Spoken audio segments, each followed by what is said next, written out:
Snow was already Please don't killing leave Ren me. Collier when she I'll saw the track you, skid kid. marks You slicing have to. across Interstate 90. The twisted guardrail, the Harley in the ravine, and the man crushed beneath it wearing a Hell's Angels president patch should have scared her into running.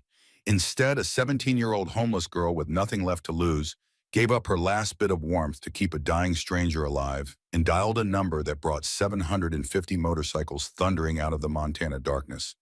When their engines fell silent and they circled her in the snow, Ren finally understood. Somebody had not just tried to murder their president. They had used her father's name to finish the job.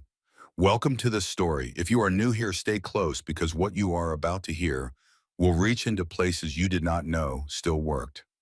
To everyone who has been here from the beginning, may God watch over you and the people you love more than you can imagine. Before we step into this night on Interstate 90, let us take a moment to pray. Heavenly Father, thank you for every soul listening right now. Watch over them and their families. Heal where there is sickness. Provide where there is need. In Jesus' name, amen. Now, what you are about to hear is the kind of story that shows what a person is truly made of when the world strips everything else away. A homeless girl freezing on the side of a Montana highway makes a choice that will change her life and the lives of 750 men who live by a code most people will never understand. Ren Collier had learned long ago that snow could be loud, not just the crunch under boots, but the way it swallowed every other sound until all you could hear was your own breath, your own heartbeat, and the ugly voices in your head telling you to give up. On the shoulder of Interstate 90 outside Billings, Montana, the wind shoved at her back like it was trying to erase her from the map entirely. Her fingers had gone numb inside thin gloves 2 sizes too big, the kind someone leaves at a shelter because they are trash. And trash is all a girl like Ren deserves. Her sneakers were soaked through socks, frozen stiff. The denim jacket she wore was no match for the kind of cold that crawled into your bones and started switching off the lights one by one. She tugged her hood, lower face half hidden, watching her breath come out in ragged clouds that vanished the second they touched the night air. Trucks hammered past in the right lane, spraying road salt and dirty snow. Not one slowing down to wonder why a 17-year-old girl was walking alone on the interstate after midnight in a snowstorm. To them, she was nobody, just another homeless kid on the side of the road. A problem for somebody else to ignore. Ren did not know it yet, but this frozen walk on Interstate 90 was about to change everything. If you are still here walking beside her through this snow stay, with this story, because what happens next will show you what it means when the world has given up on someone, but they refuse to give up on themselves. Her stomach twisted again. Sharp, biting hunger that made her wrap her arms tighter around herself. The last thing she had eaten was half a gas station sandwich in Laurel almost 14 hours ago, eaten behind the dumpsters before the clerk came out to chase her away like she was vermin. In her backpack, she carried exactly 3 things that mattered. A rolled-up hoodie that did not fit anymore, but still smelled like the last home she had known. A photograph of her little brother Colt, 8 years old, grinning with 2 front teeth missing syrup on his chin, one arm wrapped around her waist like she was the only safe thing in his world. And a bus ticket to Seattle crumpled, ripped in half by her stepfather Virgil's hands 3 days ago, before he threw her out of the house in Spokane and told her she was too much trouble to keep. She kept walking because there was nothing else to do. One foot in front of the other, the way the social worker used to tell her when she was younger, before the system spit her back into the same house that hurt her in the first place. One step, then another. You cannot fix everything. You just keep going, out over the dark fields beyond frozen fences and the black skeletons of winter trees. A faint glow stained the sky to her right. The Winter Thunder Rally had been raging all weekend at the Billings Motorsports Park. Monster trucks and stunt bikes and fireworks. The kind of event she used to watch on YouTube when she still had a bed and a phone charger. The last explosions had smeared the clouds orange and purple about an hour ago. Tiny echoes of a world with tickets and hot chocolate and families who stayed together. Ren walked in the opposite direction. The road curved ahead. The shoulder narrowed where a guardrail took over. Snow had packed against the metal in ridges gray where the plows had shoved it aside. She pushed her hands deeper into her pockets, fingertips burning and then going strangely numb. She forced herself not to think about the news stories, the ones where they found people on the roadside in the morning, curled up like they were just sleeping. frozen solid by sunrise. That was when she saw the skid marks. They carved across both lanes at a violent angle, two black streaks slicing through the white like someone had dragged a giant marker across the asphalt.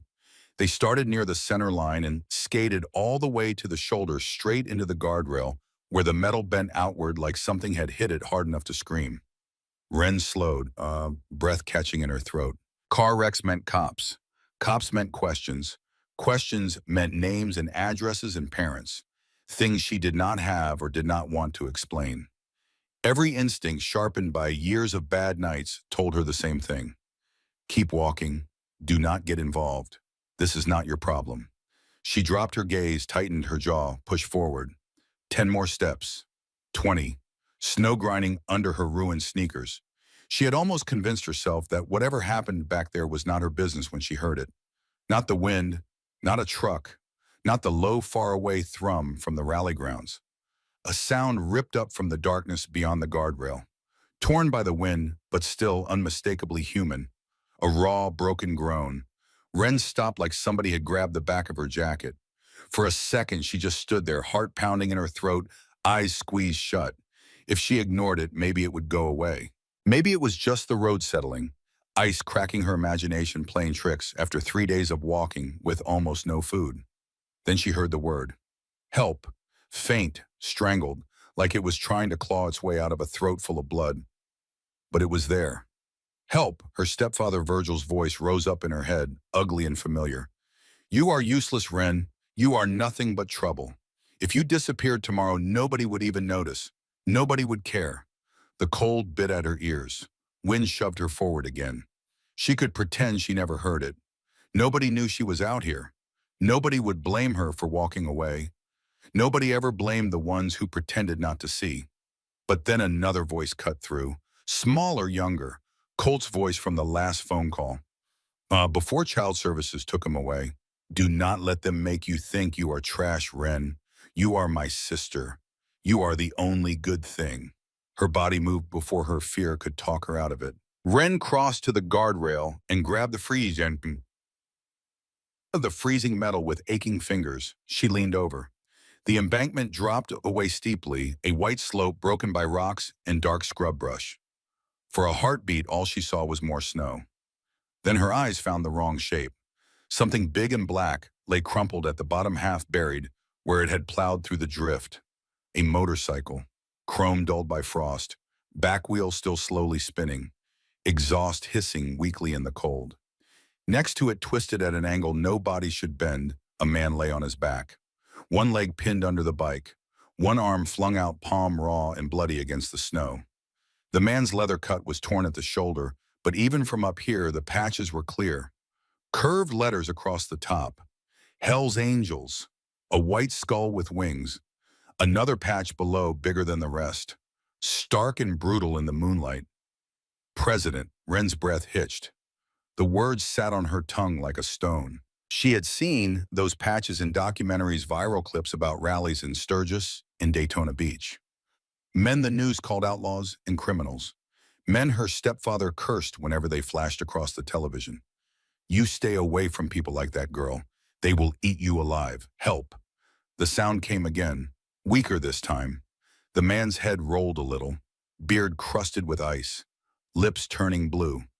From this angle, she could see the way his chest hitched, like every breath was a fight he was losing. She could walk away. No one would ever know she had been here. The snow would keep falling. The highway would stay busy. By morning, somebody else would find whatever was left.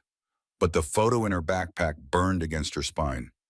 Colt, 8 years old, syrup on his chin, one arm around her waist like she was the only safe thing in the world. Do not let them make you think you are trash. The pastor's wife at the shelter had said it once, pressing a paper cup of soup into Wren's hands, with fingers that smelled like onions and soap. Trash does not stop to help. Trash does not care. Trash does not jump a guardrail in a Montana snowstorm for a stranger bleeding in the snow. Wren swung one leg over the rail. For a moment, her foot hung above the slope, the drop yawning beneath her wind, clawing at her clothes, every sensible part of her brain screaming at once. This is how you die. This is how girls like you disappear, and nobody asks questions. She jumped anyway. The hill vanished under her. She hit the snow hard on her side, slid, grabbed at branches that snapped in her hands, boots scraping uselessly over ice. Cold shot up her sleeves and down her collar. She crashed into a low stump. Breath exploding from her lungs came to a stop a few feet from the wreck. Up close, the damage was worse. The bike's front end was crushed. Headlights smashed. Handlebars twisted like someone had tried to wring them out. The man beneath it breathed in short, sharp gasps, each one sounding like it might be his last. His eyes flicked open when Ren crawled closer. Irises a shocking clear gray and a face smeared with blood. For a heartbeat, they just stared at each other. A 17-year-old homeless girl in a thrift store jacket and a man whose vest said he owned every dangerous mile of this road. "You are going to die down here if you do not move," some cold, practical part of Ren thought. Him too. She shoved the thought aside and dropped to her knees beside him. Snow soaking through her jeans instantly. "Hang on," she said, voice shaking so hard the words almost broke. "I got you." The man's cracked lips twitched like he wanted to laugh. A skinny teenage girl with no gloves and no plan, claiming she had anything under control. He tried to shift his leg. The sound that tore out of his throat made Ren flinch. "All right, do not move," she blurted. "Just keep talking to me. Stay awake." She looked at the bike, at the way it pinned his thigh at an angle that made her stomach roll. She knew enough from videos she had watched in school to understand that if he stayed stuck like this, the cold and the weight would do damage you did not come back from. Ren planted her feet in the snow, wrapped both hands around the handlebars. Pulled. The Harley did not move. Pain shot up her arms. White hot. She bit down on a yell, shifted her grip, tried again. The metal felt fused to the earth like the crash had welded it there. The muscles in her back screamed. Her vision went gray around the edges. "Kid," the man rasped. Ren ignored him, pulled harder. Her shoes slipped. Her shoulders felt like they were tearing apart. For one heartbeat, the bike lifted an inch, maybe two. The man sucked in a breath and yanked his leg. Boot scraping free, just as the Harley crashed back down with a dull final thud. Ren stumbled, fell to her knees, hands burning chest, heaving like she had sprinted all the way from Spokane. "You are insane," the man whispered, a broken laugh riding his breath. "You are heavy," Ren muttered, words thin and breathless. Her teeth were chattering hard now. Sweat cooled on her neck even as the cold chewed through her shirt. She glanced up at the strip of highway above them. Black against the sky, emptier than ever, no headlights, no sirens. No help coming. "Do you have a phone?" she asked. The man jerked his chin toward his chest. Inside pocket. Ren dug into the leather cut with shaking fingers until she found a smartphone slick with blood. The screen bloomed to life under her thumb, bright against the dark. No lock? Just a list of recent calls with names that sounded like trouble. Diesel, Possum, Clubhouse, Officer, Emergency. She hesitated one beat, then hit the emergency contact. The line rang once, a voice answered low and hard. "Yeah, there has been a wreck," Ren said, words tumbling over each other. "I am on Interstate 90 eastbound, just past the Billings Motorsports Park exit. Your guy went off the road. He is alive, but bad. Real bad." "Who is this?" "Just a kid," Ren said. "But if you do not get here soon, your president is going to freeze to death in a ditch." A pause. So long, she thought the call had dropped. When the voice came back, it was even colder. "Stay with him. Do not let him go to sleep. We are coming." The line went dead. Ren stared at the phone, then at the man in the snow. The word president on his chest suddenly felt heavier than the bike had been. All the stories, all the rumors, all the fear people carried about men who wore that patch stacked up inside her head. She had just called them, told them exactly where she was. Alone at the bottom of a snowy ditch with their leader bleeding beside her. A 17-year-old girl with nowhere to run and no one coming to help if this went bad. Above them, the night trembled. At first, she thought it was the wind picking up. Then she heard it for real, a low, distant rumble rolling across the dark. Too steady to be thunder, too layered to be a single engine. One, then three, then 10, then so many the air itself seemed to vibrate. Ren looked up at the strip of highway, heart hammering against her ribs like it was trying to break out. Headlights began to crest the rise in a long, unbroken line, cutting through the falling snow. like a river of white fire. They were not sending a car. They were bringing an army. If stories like this reach inside you and will not let go, stay close. Because every choice Ren makes from here is pulling her deeper into a world that does not let people walk away clean. Engines filled the night until it felt like the whole highway was breathing. Ren stood in the ditch with snow up to her shins, chest heaving, watching Interstate 90 above her turn into a river of headlights and chrome and thunder. The sound was deeper than trucks, a layered growl that crawled into her ribs and shook them from the inside. On the shoulder, motorcycles lined up tight, front wheels at the guardrail. Headlights washed over the bent metal and spilled down the embankment. Silhouettes moved behind the beams, big shapes in leather and denim, patches catching the glare. For a moment, Ren felt like she was standing in the center of some frozen arena and the crowd had just arrived to decide her fate. One figure swung off the lead bike and stepped forward. The rest followed without a word, like a wave breaking in perfect silence. The first man had a gray beard down to his chest and shoulders that filled his heavy cut completely. He strode to the guardrail and looked down. His eyes flashed pale in the light. He saw Ren first, their gazes locked. Ren felt pinned, a skinny 17-year-old girl outlined by the glare. Every breath a white cloud. She knew what she looked like to them. A homeless kid alone with their president bleeding at her feet. She could be a trap. She could be bait. She could be anything. Then the man's eyes dropped to the wreck. His face changed in an instant, hard lines snapping into shock and fury. "That is him," someone shouted. "That is Gunner." Everything moved at once. Bikers flowed over the guardrail. Some dropped down the edge, sliding toward the wreck like they had done this before. Others fell into practice positions. One was already on his phone, shouting for an ambulance. Another snapped open a med kit. Ren staggered back as two men reached Gunner. One with a patch that read, "Hatchet," dropped to his knees, checking breathing, checking pulse. The other braced Gunner's neck with careful hands. "What happened?"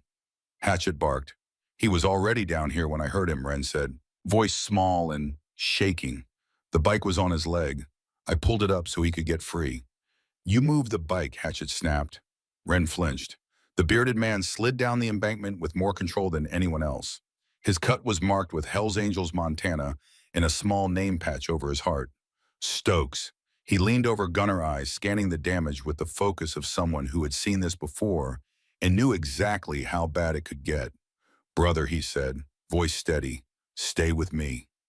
Gunner's eyelids flickered. His gaze found Stokes, then slid sideways and landed on Ren. "Kid," he whispered, "told you they would come." His head rolled to the side. "Is he?" Ren began. "He is fighting." Hatchet cut in, working fast, packing wounds, stabilizing the leg. Stokes finally turned to Ren. Up close, his face was all lines and old scars, eyes that had seen too much and forgotten nothing. "You the one who called?" he asked. Ren nodded, legs shaking. "Name?" "Ren Collier." Something flickered in Stokes' eyes at the last name, like a match striking in the dark. But before he could dig deeper, red and blue lights painted the snow. Sirens cutting through the rumble of idling engines. "Ambulance!" Hatchet shouted. "Move, make a path." The bikers opened a corridor. Two EMTs slid down with a stretcher and a backboard. They worked fast. Collar on, legs secured, Gunner strapped down tight. Ren pressed herself against the snowbank, trying to disappear, trying to be invisible. One EMT glanced at her. "You all right, kid?" "I am fine." Ren lied. There was no time to argue. Gunner was carried up the hill, loaded into the ambulance, gone in a blast of sirens and spinning lights that faded into the snowstorm like it had never been real. Silence dropped in behind it, broken only by idling engines and rough breathing. Ren stood in the brightness of all those headlights, suddenly aware of how many men were looking straight at her. 750 pairs of eyes, all waiting to see what came next. Stokes climbed back up to the shoulder and held out a gloved hand. "Come on." Ren stared at it. "Stay if you want," Stokes added, "but cops will be here in 3 minutes. You look how you look. They will have questions you do not want to answer. Standing in a ditch." That made sense, more sense than anything else tonight. Ren grabbed his wrist and was hauled onto the shoulder. The line of motorcycles stretched farther than she could count. Everyone with a rider in a cut. Every rider watching her. This her someone asked. This is the kid who called it in, Stokes said. The attention sharpened. Wren felt measured and weighed and examined and judged. A taller man stepped forward. Hair pulled back, tattoos creeping up from under his collar. His rocker read, Hell's Angels, Montana. You from around here, he asked. No. You running from something. Wren's throat closed. Stokes lifted a hand. Leave it. Not now. Up the highway, new lights appeared. A patrol car rolled up slow, tires crunching on packed snow. A trooper climbed out, eyes scanning the wall of bikers, and the lone teenage girl standing among them like she did not belong. Evening, the trooper said. We got a call about a motorcycle down. Stokes answered. Ambulance already took him. Your radio should have it. The trooper's gaze slid to Wren. Lingered. And you are. Wren felt cornered, caught between law and outlaws, both dangerous just in different colors. She opened her mouth, but Stokes spoke first. She is the one who found Gunner, Stokes said. Climbed down, pulled the bike off him, called us, saved his life. The trooper raised his eyebrows. That right. Wren nodded. You got somewhere warm to go tonight, kid. Wren thought about the underpass in Laurie, the shelter line that turned people away after 9, the locked door back in Spokane that would never open for her again. She thought about Colt in a foster home in Montana, probably asleep by now, dreaming she was coming for him. No, she said quietly. The trooper sighed. All right, I need a statement. After that, we will figure something out. She can give her statement at the hospital, Stokes said. Our brother is in surgery. Kid should be there. The trooper studied him, then nodded. Fine. I am riding behind you. If she disappears before I get that statement, we have a problem. Understood, Stokes said. A heavy hand landed on Wren's shoulder. You are riding with us, Stokes told her quietly. Wren looked down the line of bikes, at the helmets and patches and eyes. Her body wanted to bolt. Her bones wanted heat. Her brain listed every warning she had ever heard about men in cuts like these. Dangerous men, violent men. Men who did not follow the same rules as everyone else. If you feel that pull between fear and hope, stay close. Because from here on, every mile Wren rides with them will drag her deeper into a world she does not understand yet. A world with debts that stretch back further than tonight, further than she knows. Snow hissed through the headlights. Somewhere ahead, the ambulance was racing toward Billings, with their president barely hanging on. Stokes squeezed Wren's shoulder once. You stepped into our story tonight, he said. Question is, are you ready for what comes next? A younger biker walked up with a spare helmet and held it out. Wren stared at her warped reflection in the black shell, fingers tingling with cold and fear as 750 motorcycles waited in a silence that felt louder than any engine. Wren had never been on a motorcycle before. By the time she realized there was no safe way to say no, Stokes was already walking her toward a matte black Harley near the front of the formation. The patrol car idled behind the wall of bikes, headlights washing everything in a hard white light that made the moment feel twice as exposed. The helmet felt heavier than it looked when Wren finally took it. Her fingers trembled as she slid it on, the padding cold against her ears. The strap fumbled against her jaw until Stokes reached over and snapped it in place with one quick motion, like he had done this for scared kids before. Swing your leg over, Stokes said. Hold on to me or the bar, but do not let go. Wren's heart hammered. The bike's engine rumbled beneath her like a living thing, vibration humming up through the frame into her legs. She slid onto the back seat, feeling 1,000 eyes track every movement. Her hands hovered unsure until Stokes reached back, grabbed one of them, and placed it firmly around his waist. There, he said, you fall off, kid, and it will not be the cold that kills you. The trooper pulled out behind them. Lights on now, just another car in the dark. Stokes raised 2 fingers, a small signal. The line of bikes came alive. Engines roared in sequence. A wave of sound that rolled down the formation and bounced back off the snowbanks. Wren's chest vibrated with it, ribs buzzing like they might shake loose. Then they moved. The first jolt nearly yanked Wren backward, but her arm locked tighter around Stokes. The bike surged onto Interstate 90, tires chewing through slush, cold air slapping at her exposed neck. Wind tore at her clothes, found every gap in her jacket. But for the first time that night, the cold did not feel like the main enemy. The speed did. Highway lamps flicked past in long, steady intervals, throwing the pack in and out of shadow. Wren watched the line of red tail lights curve ahead of them. 750 bikes in a convoy that flowed like a single creature. Each time a truck appeared ahead, the formation shifted to let it pass, then stitched itself back together around the patrol car like a net. "You good back there?" Stokes's voice came over his shoulder, muffled by the helmet. "Yes," Wren lied. Her voice shook in her own ears. She looked past Stokes's shoulder at the night sliding by. Snowfields, dark trees, the occasional distant farmhouse light. Somewhere ahead, the ambulance was carving a similar path toward Billings, siren punching holes in the quiet. Gunner was in that box of light and metal, strapped down, half-conscious, breathing through broken ribs that might stop any second. Wren tried not to think about what it would feel like if the man died after she had already ripped his leg free. If the club decided the kid had done more harm than good. If they decided she was the reason their president did not make it. She had never meant to be inside anyone else's story. She had just wanted to survive one more night. The ride to town blurred between terror and a strange unwanted thrill. The bike banked gently with the curves of the interstate. The skyline of Billings slowly blooming ahead. A low cluster of orange and white lights on the flat, dark earth. The pack peeled off toward the hospital exit, the patrol car sticking close behind them. At the first red light, drivers in regular cars stared openly. Some raised phones to record the flood of Hell's Angels pouring through the city streets. Wren caught a glimpse of her own reflection in a passing storefront window. A thin girl clinging to the back of a bike she had no business being on, swallowed by leather and chrome, in a world that did not make room for people like her. They rolled into the hospital parking lot like a storm breaking. Engines cut one after another until the sudden quiet made Wren's ears ring. Breath smoked in the cold as riders dismounted, helmets coming off to reveal faces that all shared the same tightness around the eyes. Nobody joked, nobody lingered by their bikes. They moved toward the emergency room entrance in a wave. Stokes stepped off and offered Wren his hand. "Helmet off," he said. "Stay close." Inside the hospital smelled like antiseptic and old coffee. Fluorescent lights buzzed too bright after the dark highway.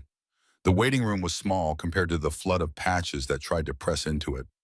Nurses at the front desk went pale when they looked up and saw what was coming. "Sir," one of them started, "you cannot all be in here." Stokes lifted both hands slightly, palms out. "We know," he said. "We just want to know where they took our president. We will wait wherever you tell us." The nurse hesitated, eyes flicking from the cuts to the trooper now walking in behind them. "He is with them," the trooper said, nodding at Stokes. "They are here for the victim." The word victim hit Wren in the chest like Gunner was already gone. The nurse swallowed. "Trauma base," she said. "Surgery prep. You can wait in the side room, but only a few of you."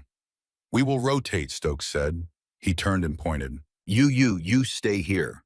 The rest take the side hallway. Stay out of everyone's way.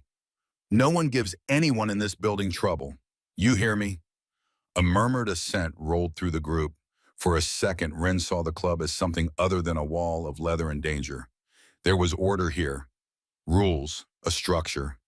They listened to him. Stokes hooked a finger at Wren. "You too." The trooper caught Wren's arm as she moved to follow. "Statement," he reminded gently. Stokes's jaw flexed. "She gets 5 minutes," he said. "Then the kid talks to you." The trooper nodded. They stepped into a smaller room just off the waiting area, a space with plastic chairs, a drink machine humming in the corner, and a television mounted on the wall playing some muted late-night talk show. The noise from the emergency room faded behind the door, replaced by the hiss of the heater and the soft creak of leather as the men sat. Wren took a chair near the wall, feeling like every surface might burn her if she touched it wrong. "You did good out there," Hatchet said, breaking the silence. He sat across from Wren, arms on his knees, eyes tired but sharp. "That leg would have been crushed to pulp if you had not lifted that bike." "I think I did it wrong," Wren said quietly. Hatchet shrugged one shoulder. "In a perfect world, we do not touch anything until the spine board shows up. In this world, he bleeds out alone in a ditch if you do not. I will take broken over dead." The words sank in, numb and slow. Stokes watched her for a long moment, like he was trying to decide how much to say, how much she could handle, how much she needed to know. "Wren," he said finally. "Collier. That your full name?" "Yes." "Where are you from?" "Washington." "Spokane." Stokes's eyes narrowed. "Your old man's name." Wren's fingers tightened on the edge of her chair. She thought about lying, but something in Stokes's gaze made it feel pointless. Like he already knew the answer and was just testing to see if she would be honest. Emmett, she said. Emmett Collier. Stokes leaned back like he had been hit. A low curse slipped out before he could stop it. I knew it, he muttered. Wren frowned. You knew him. Stokes rubbed a hand over his beard, stared at the floor for a long moment. When he looked up again, his eyes were different. Something like guilt flickering behind the harder things. Your dad ever tell you what he did in Tacoma, he asked. He left, Wren said. That is what he did. Walked out when I was a baby. Never looked back. A muscle jumped in Stokes's jaw. That is one way to say it. Hatchet glanced between them. You sure, Stokes? Could be a coincidence, so Look at her, Stokes shot back. Same eyes, same name. Gunner does not forget faces. He does not forget debts. Wren's stomach nodded. Debts. Stokes looked at her again. Something had shifted behind his expression. The wariness was still there, but now it shared space with something heavier. Something that looked almost like an old wound reopening. Your father saved Gunner's life, once he said. 17 years ago, outside a bar in Tacoma. Took a shot meant for him. Went to the ground bleeding. Could have stayed. Could have patched in with us. Instead, he made us disappear him. Disappear him, the phrase felt wrong. Heavy. Why, Wren asked. Because the man who pulled the trigger had friends in places with badges, Stokes said. And because your old man had a pregnant wife at home who would have paid for his choices with her life. So he walked away, entered witness protection, left us owing him more than we could ever pay. The room went too quiet. Wren's pulse roared in her ears. All those years Virgil had called her useless, had sneered that her real dad was some coward who ran off and started a new family somewhere better. And now this stranger was telling her Emmett Collier had stepped into a gunfight for a man like Gunner and then vanished to keep his baby daughter breathing. You are saying, Wren began slowly, that Gunner knows who I am. Stokes nodded once. He recognized the name in the ditch. I guarantee you that. Might not have had the words for it yet through all that pain. But he knows. Wren's skin prickled. So what does that mean for me? Before Stokes could answer, the door opened. The trooper stepped in, hat in one hand, small notepad in the other. Time, he said. Stokes stood.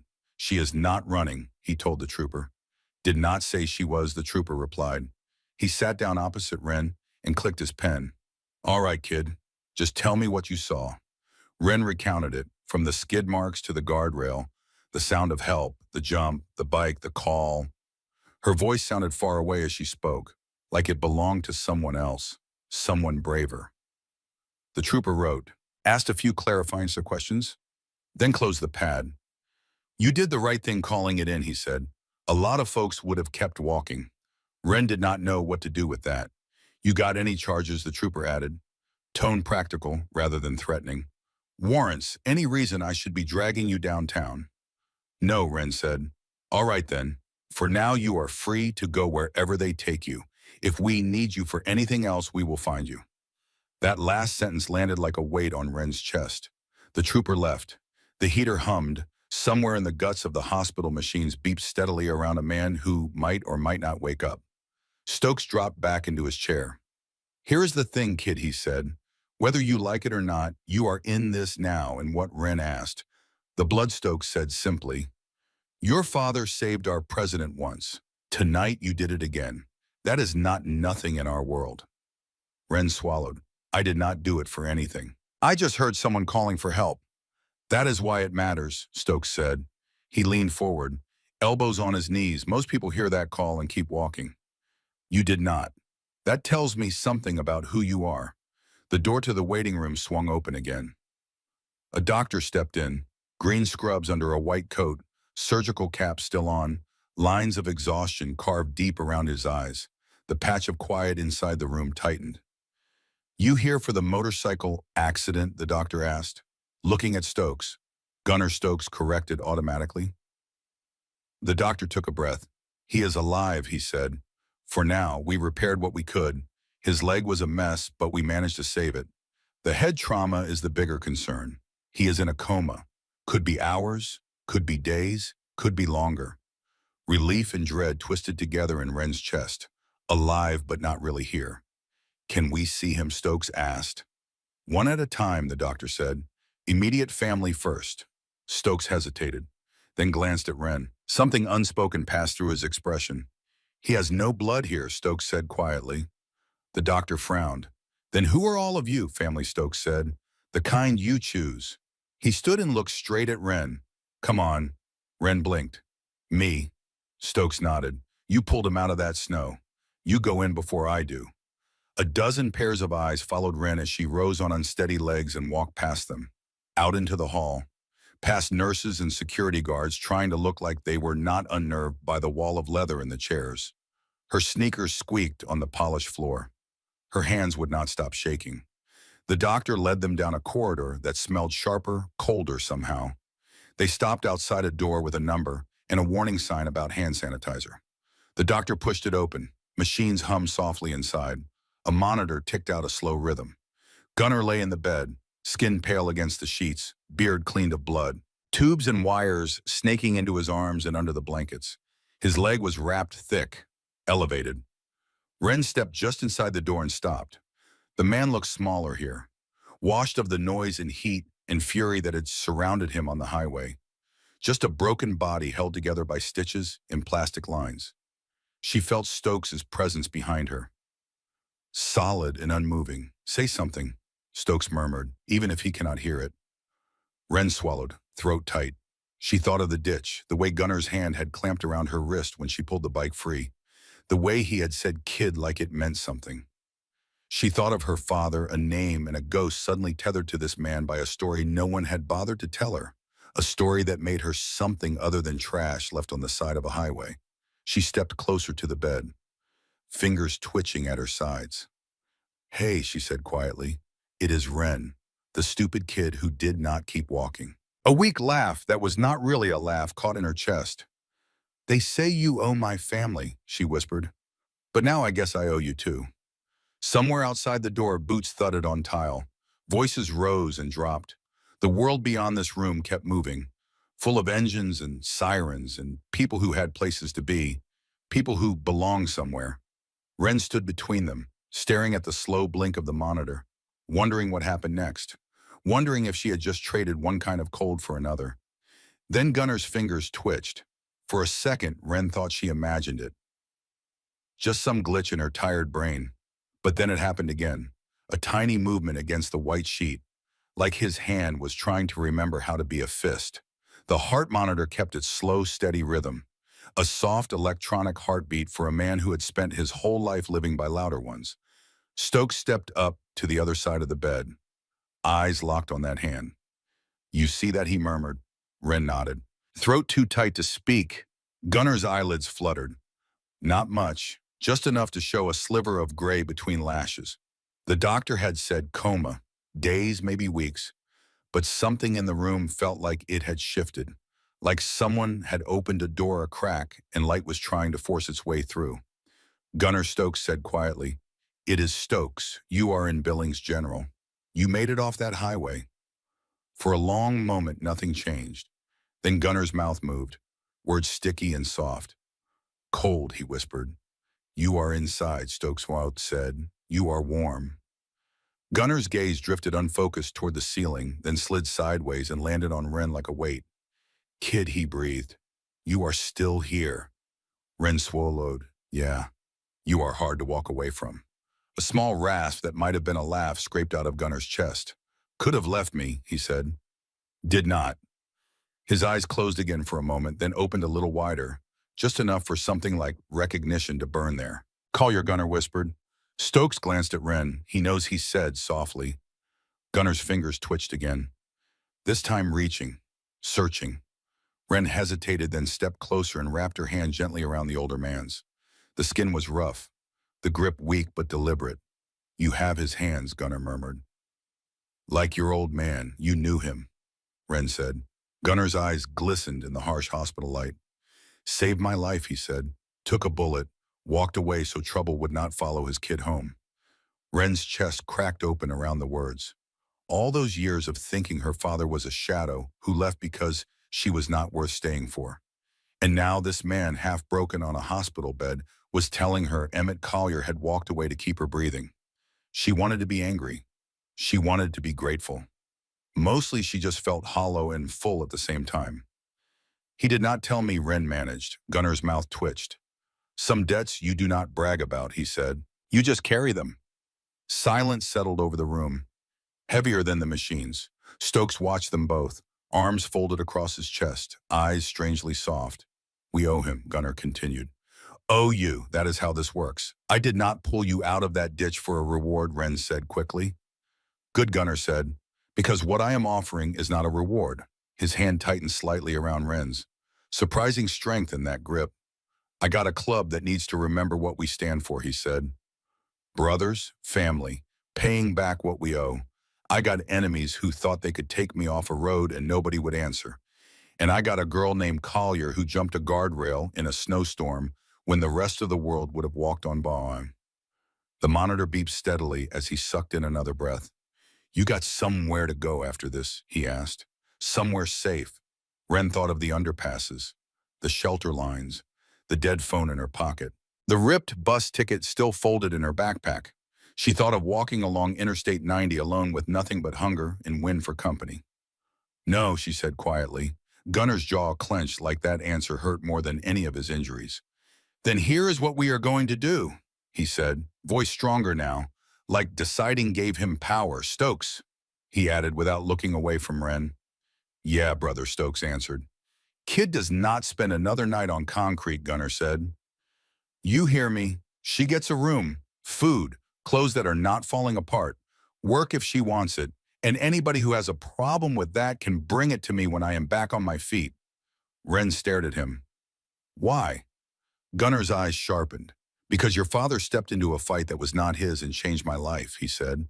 And because you just did the same thing. You think I am going to pretend that did not happen? Something inside Wren shifted, like ice breaking loose in spring. Stokes stepped closer to the bed, voice low. We already talked about setting you up near the shop, he told Wren, before we even knew your last name. You did that for yourself when you pulled him out of that snow. The word family sat in the air between them, unfamiliar and sharp. What if I do not want to be part of this, Wren asked. The question came out before she could stop it. Gunner's gaze did not waver. Then you take the room, the food, the warm clothes, and tomorrow you walk whichever direction you want, he said. Door is open both ways. We are not a prison. He paused, eyes searching Wren's face. But if you stay, he added quietly, then we do this right. You are not just some stray kid we threw a jacket at and forgot. We teach you how to work, how to ride, how to stand up when someone tries to throw you in a ditch and leave you there. Wren let the words sink in. Warmth, work, a place that noticed if she went missing. The idea tasted dangerous, like hope. Stokes's phone buzzed softly. He checked the screen, jaw tightening for a heartbeat, then relaxing into something harder. Brake line was cut, he said. The boys found it while they pulled your bike into the bay. Clean slice, not a rock, not wear and tear. Someone meant for you to hit that rail. Gunner closed his eyes. When he opened them again, they were colder. I figured, he said. Who? Stokes asked. Gunner hesitated, then shook his head once. Not in front of her. Wren stiffened. This was bigger than one wreck on a snowy highway. Bigger than an old debt being paid. Someone had wanted this man dead badly enough to sabotage his bike on the night of a big rally, knowing he would be alone on the road afterward. She thought of the black SUV that had rolled slow past the scene earlier in the night. Windows tinted, the way it had paused just long enough to feel wrong. She had not mentioned it to anyone, had not thought it mattered. But now a picture slammed into her brain, clear and sharp. A phone raised in the darkness. A tiny red recording light blinking near the passenger window. There was a car, Wren blurted. Stokes's head snapped toward her. What car? Black SUV, Wren said. No plates on the front. Rolled up slow when I was still down in the ditch. I thought they were going to stop, but they just watched for a second, then drove off. Gunner's fingers tightened again around Wren's hand. You see the driver? No, Wren said. Just the phone. They filmed everything. Stokes cursed under his breath. That video will be online by morning, he said. Kid in the snow with our president under a bike. Whole pack rolling up. And whoever cut that line, Gunnar added, will be watching the comments. Ren's stomach turned. So I am a target too now. Gunnar met her eyes. You were a target the second they realized whose daughter you are, he said. They did not just want me off that road. They wanted to make sure the call your name never showed up in our world again. Fear clawed at Ren's chest, but something else rose with it, anger. She had spent her whole life being treated like a problem, like a mistake someone wished would disappear. Now strangers she had never met had tried to erase her without even knowing her face. What do we do? She asked. Gunnar's gaze slid to Stokes. First we keep her alive, Gunnar said. No more walking highways alone. You get her set up at the clubhouse. Not a motel. The clubhouse. No details on the internet. No full name outside this room. Stokes nodded, and then Gunnar added, voice dropping lower. We find out who cut that line. Quiet. Careful. We do not give them the war they are hoping for. We give them something worse. Ren did not know what worse meant in this world, but the way both men's faces hardened told her whoever was on the other end of that break line was not going to sleep easy. The doctor reappeared in the doorway, expression softening when he saw Gunnar awake and talking. You are supposed to be resting, he said. Gunnar smirked faintly. I will rest when the kid stops looking like she is going to bolt. The doctor sighed. 5 more minutes. Then everyone out. He left them again. Stokes put a hand on Ren's shoulder. The weight still felt heavy, but less like a trap now, more like an anchor. You got options, he said quietly. Most kids on that highway do not. You can take the help, lay low, figure your life out, or you can walk back into that snow and pretend none of this happened. Can I ask something, Ren said? Stokes nodded. If I stay, does that mean I am one of you? Not overnight, Stokes said. This is not a jacket we throw on someone because we feel bad. It takes time, work, trust, but it means we do not let anyone hurt you without answering for it. It means you are not alone by default anymore. Gunnar squeezed her hand again. It means when someone leaves you in the snow, kid, he said, there will be 750 bikes on that highway before your body ever gets cold. The image hit Ren hard. Okay, not because of the engines or the jackets, but because of the simple promise inside it. Someone would come. Someone would notice. Someone would care enough to show up. She thought of Colt, her little brother, standing barefoot in their kitchen doorway back in Spokane, whispering, do not freeze out there. Come back for me. She pictured a future where she could call him from a number that was hers, in a place that was hers, and tell him she was okay, that she had people watching her back, that she was coming for him. She drew in a slow, shaky breath. I do not know how to be part of something like this, she admitted. Stokes's mouth twitched. We will teach you, he said. You just start by showing up and not lying to our faces. Ren looked at Gunnar, at Stokes, at the tubes and wires and the patched leather hanging on the chair by the bed, at the faint grease stains ground into Stokes's knuckles, the hospital band cutting across Gunnar's wrist, the faint hum of a world much bigger than anything she had ever known. Okay, she said finally, I will stay. For now. Gunnar's eyes closed, but a smile ghosted across his mouth. Good, he murmured. Hate owing ghosts.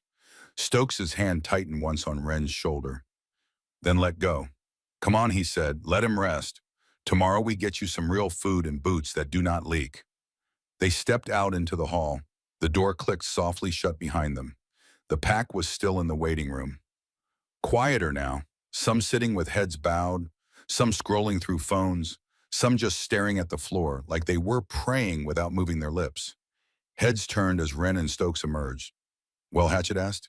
He knows, Stokes said simply, and he is not dead. A ripple of breath moved through the men, the kind of exhale people hold for hours when they are too afraid to let it out early. Stokes jerked his chin toward the exit. Let us get you set up, he said to Ren. Ren followed him down the hallway, past vending machines and bulletin boards and tired nurses. As the automatic doors slid open and the night air hit her face, she looked out at the line of bikes in the lot. Silent now, chrome glinting under the streetlights. The snow had slowed to a soft drift, flakes turning lazy in the glow. The highway was still out there, stretching into dark in both directions, full of places where people walked alone. But tonight Wren was not one of them. She pulled her thin jacket tighter out of habit, then felt the weight of the leather Stokes had draped over her shoulders somewhere between the hallway and the door. Left there without ceremony, it was too big, smelled like engine oil and cold air, and something like safety. The clubhouse turned out to be a low cinder block building on the edge of Billings, tucked behind a motorcycle repair shop with security cameras pointed at every angle. The kind of place that looked like it had survived things most buildings would not talk about. Stokes pulled his bike around back, where the lot opened up into a fenced compound. More motorcycles lined up in neat rows, a fire barrel smoldering in the corner, men standing around it smoking, cuts catching the orange glow. They looked up when Stokes and Wren rolled in. "This is Wren," as Stokes said. "She stays here tonight. Anyone got a problem with that, bring it to me now." Silence. Then an older man with a gray ponytail and a scar running from his eyebrow to his jaw nodded once. "No problem, brother." Inside was warmer than she expected. Wood paneling on the walls, a long bar with stools, pool table in the corner, worn leather couches arranged around a television playing the late news on mute. It smelled like motor oil and old smoke and coffee that had been brewing too long. Possum looked up from the couch. Young, maybe mid-20s, had the kind of face that had not seen enough years to lose its softness yet. "She the one?" Possum asked. "She saved," Gunner Stokes said. "That makes her family until someone proves otherwise." Possum nodded, stood up, offered Wren a tentative smile. "You need anything, just holler. Fridge is fair game." "Thanks," Wren managed. Her voice felt small in this space. Stokes walked her down a narrow hallway, stopped at a door marked with a piece of tape that said "Prospect Room." Inside was a single bed, a small dresser, a window with bars, clean sheets, a lamp, nothing fancy. But it was more than Wren had seen in 3 days. "Lock the door," Stokes said. "Do not open it for anyone but me or Hatchet. If something feels wrong, you yell loud. Half the club sleeps here. They will hear you." Wren nodded. Stokes hesitated at the door, his hand on the frame like he wanted to say something else, but could not find the words. Finally, he just said, "Your old man would be proud of you, kid. What you did tonight." Then he was gone. Wren sat on the edge of the bed and pulled out the photograph of Colt, 8 years old, missing teeth, syrup on his chin. She traced the edge with her thumb. Wherever he was tonight, in whatever foster home had taken him in after the state pulled him from their mother's house, she hoped he was warm. She hoped he was safe. She hoped he knew she was coming for him. Her phone buzzed. Wren's heart jumped into her throat. A number she did not recognize. One new message. "We know where you are, Collier." Wren's blood went cold. She stared at the screen, 4 words that turned the warm promise of this room into something hollow. Her hands shook. The walls of the prospect room suddenly felt thinner. The bars on the window suddenly looked like they were keeping things out instead of just being there. She looked at the door Stokes had just walked through, thought about calling him back, thought about showing him the screen, thought about how fast hope could curdle into fear in the space between one heartbeat and the next. Then her phone buzzed again. Different number, local area code. "Is this Wren Collier? This is Donna Kincaid, social worker with Montana Child Services. I need to speak with you about your brother Colt. Please call me in the morning." Wren stared at the second message until the screen went dark. 2 worlds slamming into each other in the space of 30 seconds. A death threat and a lifeline. Someone hunting her and someone reaching out about the only person on earth she would die for. She lay back on the bed, fully clothed, boots still on, the photograph of Colt pressed against her chest, and she tried to sleep with the weight of 2 families pressing down on her. The one she was born into and the one she had stumbled into tonight on a frozen highway in Montana. Outside, the wind picked up. Snow hissed against the barred window.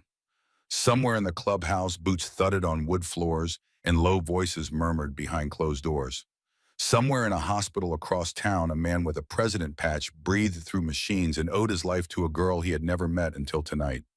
Somewhere in a foster home, a little boy with syrup stains in his memory was asking for a sister who had been walking highways in the snow instead of protecting him. And somewhere in the darkness, a black SUV with no plates sat parked with his engine running, and a phone full of footage that would change everything by morning. Wren closed her eyes. She did not sleep, but she did not run either. And when the first gray light of dawn crept through the barred window, she was still there, still breathing, still fighting, still refusing to disappear the way the world kept telling her she should. Because Wren Collier had jumped into a ditch on a frozen highway for a stranger and found out the stranger was not a stranger at all. He was a debt her father had paid in blood 17 years ago, a debt that had just come back to collect and to protect in equal measure. And the girl who had nothing left to lose had just discovered she had everything left to fight for. Morning came too fast and too bright. Someone knocked on the door while Wren was still trying to remember where she was. The ceiling was wrong, the smell was wrong, no concrete underpass, no wind cutting through cardboard. Just a clean white ceiling and the faint hum of a heater she did not deserve. Stokes's voice filtered through the door. "You decent, yeah." He came in holding a paper bag and a cardboard cup of coffee. "Breakfast," he said. "Nothing fancy. Egg sandwich from the diner up the road. Figured you could use real food." Wren took it. The warmth of the cup alone felt like a gift. She wrapped both hands around it and held on like it might disappear. "Thanks." Stokes leaned against the dresser, arms crossed. The morning light through the barred window carved deeper lines into his face than the night had shown. He looked like a man who had not slept, but had made peace with that a long time ago. "Gunnar woke up about an hour ago," he said. "Stable. Doctors say he can go home in a few days if things keep improving. He wants to see you later." Wren nodded, chewing slowly. The sandwich tasted better than anything she could remember. Egg and cheese and bread that was still warm. Simple food that meant someone had thought about her before she woke up. She could not remember the last time that had happened. Stokes watched her eat for a moment. Then his tone shifted. "You get that message from the social worker?" Wren stopped chewing, swallowed hard. "Yeah. Her name is Donna Kincaid. Been doing this work for 20 years. She is tough, but fair. If she is reaching out, it means Colt is in the system and something happened." Wren set the sandwich down, the hunger that had been gnawing at her since Laurel suddenly replaced by something sharper. "Like what?" "Like someone reported abuse," Stokes said. His voice was steady but careful, the way people talk when they know the words might break something, or neglect, or Colt told a teacher something that set off alarms. "Either way, you need to call her. Find out what is going on, because if Colt needs help, we need to know now." "We." The word caught in Wren's chest. She had not been part of a "we" in years, maybe ever. She pulled out her phone, hands shaking, dialed the number from the text. Donna Kincaid answered on the second ring. "This is Donna. This is Wren Collier. You texted me about my brother." "Wren, thank you for calling. I will get straight to it." Colt was brought to the emergency room yesterday afternoon with bruising on his arms and back. His foster father, Glenn Harwood, is under investigation. Colt has been removed from the home and placed in temporary group care while we sort this out. The words hit Wren one at a time, each one heavier than the last. Emergency room, bruising, arms and back. She saw Colt's face in her mind. 8 years old, missing teeth, syrup on his chin. That grin that could light up a room even when everything around him was dark. And someone had put bruises on his arms. Someone had hurt him while she was walking a highway in the snow 2 states away. Is he okay? Physically, yes. Emotionally, he is asking for you a lot. I understand your situation is complicated, but I need to know. Do you have stable housing and any means of support? Because if you do, we can start the process of placing Colt with you instead of leaving him in the system. Wren looked at Stokes. He was watching her with those steady eyes that had seen everything and still chose to care. She thought about the prospect room with its clean sheets and barred window, the garage with its tools and lifts, the men who had voted to let her stay before they even knew her last name. "I have a place," Wren said slowly, "and people helping me." "Good," Donna said. "I will need to do a home visit, verify employment or school enrollment, interview references, standard procedure. But I want you to know, Wren, I have been doing this long enough to recognize when a kid is fighting for family. If you are serious about taking custody of Colt, I will do everything I can to make that happen." "I am serious," Wren said. "He is all I have." "Then let us get to work. I will be in touch this week to set up the home visit. In the meantime, you can visit Colt at the group home. I will text you the address." The call ended. Wren sat there staring at the wall. The egg sandwich grew cold on the paper bag beside her. Colt was hurt. Some man she had never met had put his hands on her little brother. And now the state had him in a building somewhere, surrounded by strangers asking for a sister who had been walking highways in the snow instead of protecting him. The guilt hit like a fist to the sternum. She should have been there, should have found a way to get to Oregon, should have stolen the money for a bus ticket, should have done something, anything other than walk east on Interstate 90, feeling sorry for herself while her little brother was getting hit by a man twice his size. Stokes stood. His shadow fell across the bed. "We will get him," he said, "but first you need to understand something. Taking custody at 17 is not simple. You will need a legal guardian to co-sign. You will need income, stable housing. The state does not just hand kids over to teenagers, even if they are blood. So what do? You let us help." Stokes said, "The club votes today on making you an official support case. If it passes, I become your legal co-guardian. We set you up in the apartment above the garage. You work hours for Hatchet, get your GED, and build the kind of life the state cannot argue with." "Why would you do that?" Wren asked. "You barely know me." Stokes's expression softened in a way she had not seen before. The hard lines around his mouth eased. The scars on his face seemed less like warnings and more like evidence of something survived. "Because 17 years ago, your father took a bullet to keep our president alive," he said. "Because last night you jumped into a ditch when you could have walked away. And because every man in this club knows what it feels like to be a kid the world gave up on. We do not turn our backs on that, ever." The words settled around Wren like a coat she was not sure she was allowed to wear. She looked down at her hands, the knuckles scraped raw from the guardrail, the fingertips still tinged blue from the cold. Hands that had lifted a Harley off a dying man 12 hours ago. Hands that had nothing in them now but a cooling cup of coffee and the ghost of her brother's grip. "Okay," she said quietly. "Tell me what to do." That afternoon, Stokes drove Wren to the group home on the north side of Billings, a plain brick building with a playground out front and bars on the windows that tried to look decorative but fooled nobody. Donna Kincaid met her at the door, mid-50s, short graying hair, eyes that had seen too many broken kids to waste time on pleasantries, but still carried enough warmth to prove she had not stopped caring. "He has been asking for you nonstop," Donna said. "Just keep it calm. He has been through a lot." Colt was in the common room watching cartoons with 3 other kids. He looked so small, sitting there in clothes that were not his, hair uncombed, eyes tired. The kind of tired that does not come from missing sleep, but from missing safety. But when he saw Wren, his whole face lit up. Every shadow in it vanished in a single second. "Wren," he shouted her name and ran across the room and threw his arms around her waist and squeezed like he was afraid she would disappear if he let go. Wren dropped to her knees and pulled him in tight. Her throat closed so hard she could barely breathe. She could feel his ribs through his shirt, could feel him shaking. "Hey, little man," she whispered. "I am here." They sat on the couch together, Colt pressed against her side like he was trying to melt into her. Like if he got close enough, nobody could separate them again. "Did he hurt you bad?" Wren asked quietly. Colt shook his head. "Not too bad, he just gets real mad." The words were too practiced, too calm for an 8-year-old describing a grown man hitting him. Wren recognized the tone because she had used the same one at his age. Minimizing, making it smaller so it would not swallow you whole. "But Miss Donna says I do not have to go back there," Colt added. "You do not," Wren said. "I promise. Are you staying here too?" "No, but I am working on getting us a place to then. Just you and me." Colt looked up at her, eyes wide and bright and so full of hope it almost broke her. "Really, really?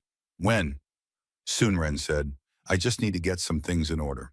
But I am not leaving you here long." "Okay." Donna appeared in the doorway. "Visiting hours are almost up," she said gently.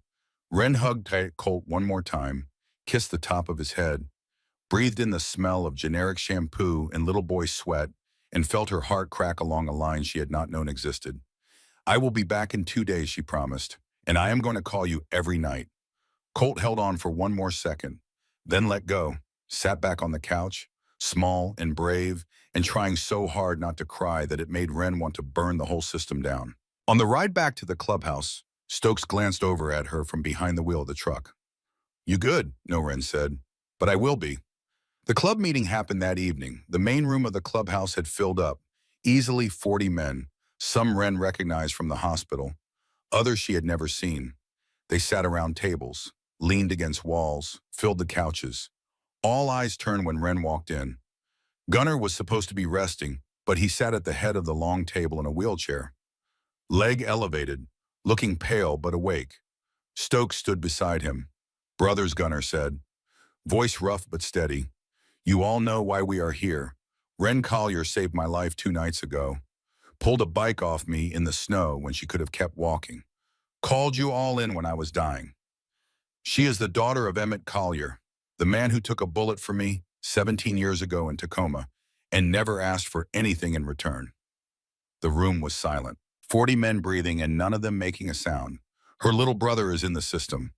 Gunnar continued. Hurt by a foster father who should not have been trusted with a dog, let alone a kid. She needs custody. She needs support. She needs family. Stokes stepped forward. I am proposing we make Ren an official support case. I will act as legal co-guardian. We set her up in the apartment above the garage. She works for Hatchet, gets her schooling, and we back her when the state comes asking questions. All in favor. Hands went up. One by one, most of the room. A few men hesitated, looked at each other, then raised their hands with the rest. Not unanimous, but close enough. Opposed. Silence. It is done, Gunnar said. Welcome to the family, kid. Ren felt something crack open in her chest. Not breaking, expanding, like she had been holding her breath for 17 years and just now remembered how to exhale. The garage behind the clubhouse was bigger than Ren expected. 3 bays with hydraulic lifts, rows of tools on pegboards, the smell of grease and metal and old rubber.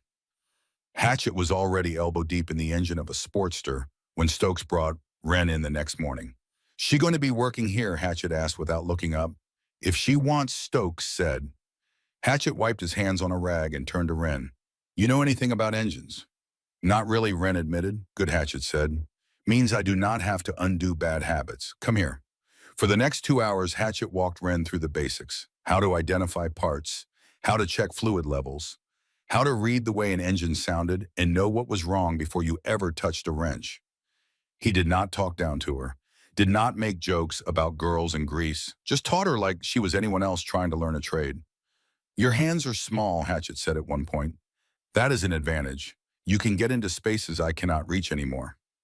Ren found herself nodding, listening, asking questions. For the first time in days, her brain was focused on something other than survival. She was learning, building, making something work that was broken. Stokes taught her to ride in the empty lot behind the clubhouse, started her on a smaller bike, showed her balance, control, the kind of freedom that came from mastering something that could kill you if you did not respect it. She fell twice the first day, got back on both times without being told. At night, she called Colt, told him stories, promised him they would be together soon. He always asked the same question, when? And she always gave the same answer. Soon, little man, I promise. Donna Kincaid did the home visit on a Tuesday morning. Walked through the apartment above the garage that the club had set up for Ren, checked the fridge, the clean sheets, the school enrollment forms Stokes had helped her fill out for her GED program at the community college. Donna took notes, asked questions, interviewed Stokes at the kitchen table while Ren stood in the hallway trying not to listen and listening anyway. At the end, Donna sat with Ren at the small kitchen table, 2 cups of coffee between them. I'm going to be honest with you, Donna said. This is not traditional. 17-year-old girls do not usually get custody of 8-year-old brothers, even with co-guardians. But I have been doing this job long enough to know when a kid is fighting the right fight. You are not perfect. Your situation is complicated, but you love that boy and you are building something real here. So what happens next? Ren asked. We go to court, Donna said. We present your case. We show the judge that Colt is safer with you than bouncing through the system. And we make the strongest case we can. The next morning, Stokes took Ren to meet Patrice Sheldon, the lawyer the club kept on retainer. Patrice's office was above a pawn shop downtown, small but organized. Law degrees on the wall next to photos of her shaking hands with judges and city officials. She was in her early 40s, sharp-eyed with graying hair, pulled back in a tight bun, and the no-nonsense energy of someone who had spent years fighting systems designed to grind people down. Wren Collier, Patrice said, shaking her hand. Stokes tells me you have quite the story. They sat. Patrice listened while Wren explained everything. Colt, the foster home, the custody issue, her age, her housing situation. When Wren finished, Patrice leaned back in her chair and tapped a pen against her desk.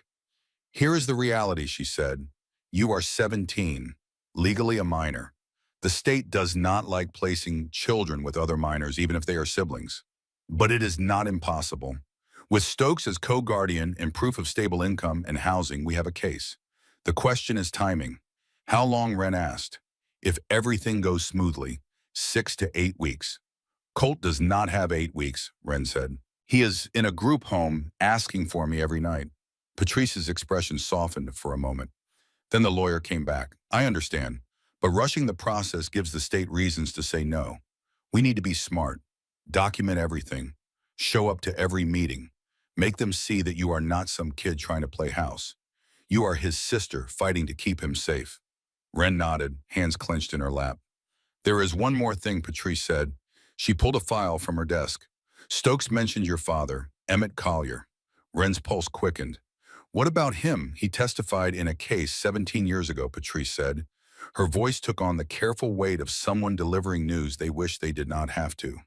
Detective Wade Decker killed an informant outside a bar in Tacoma. Your father was the witness who put him away.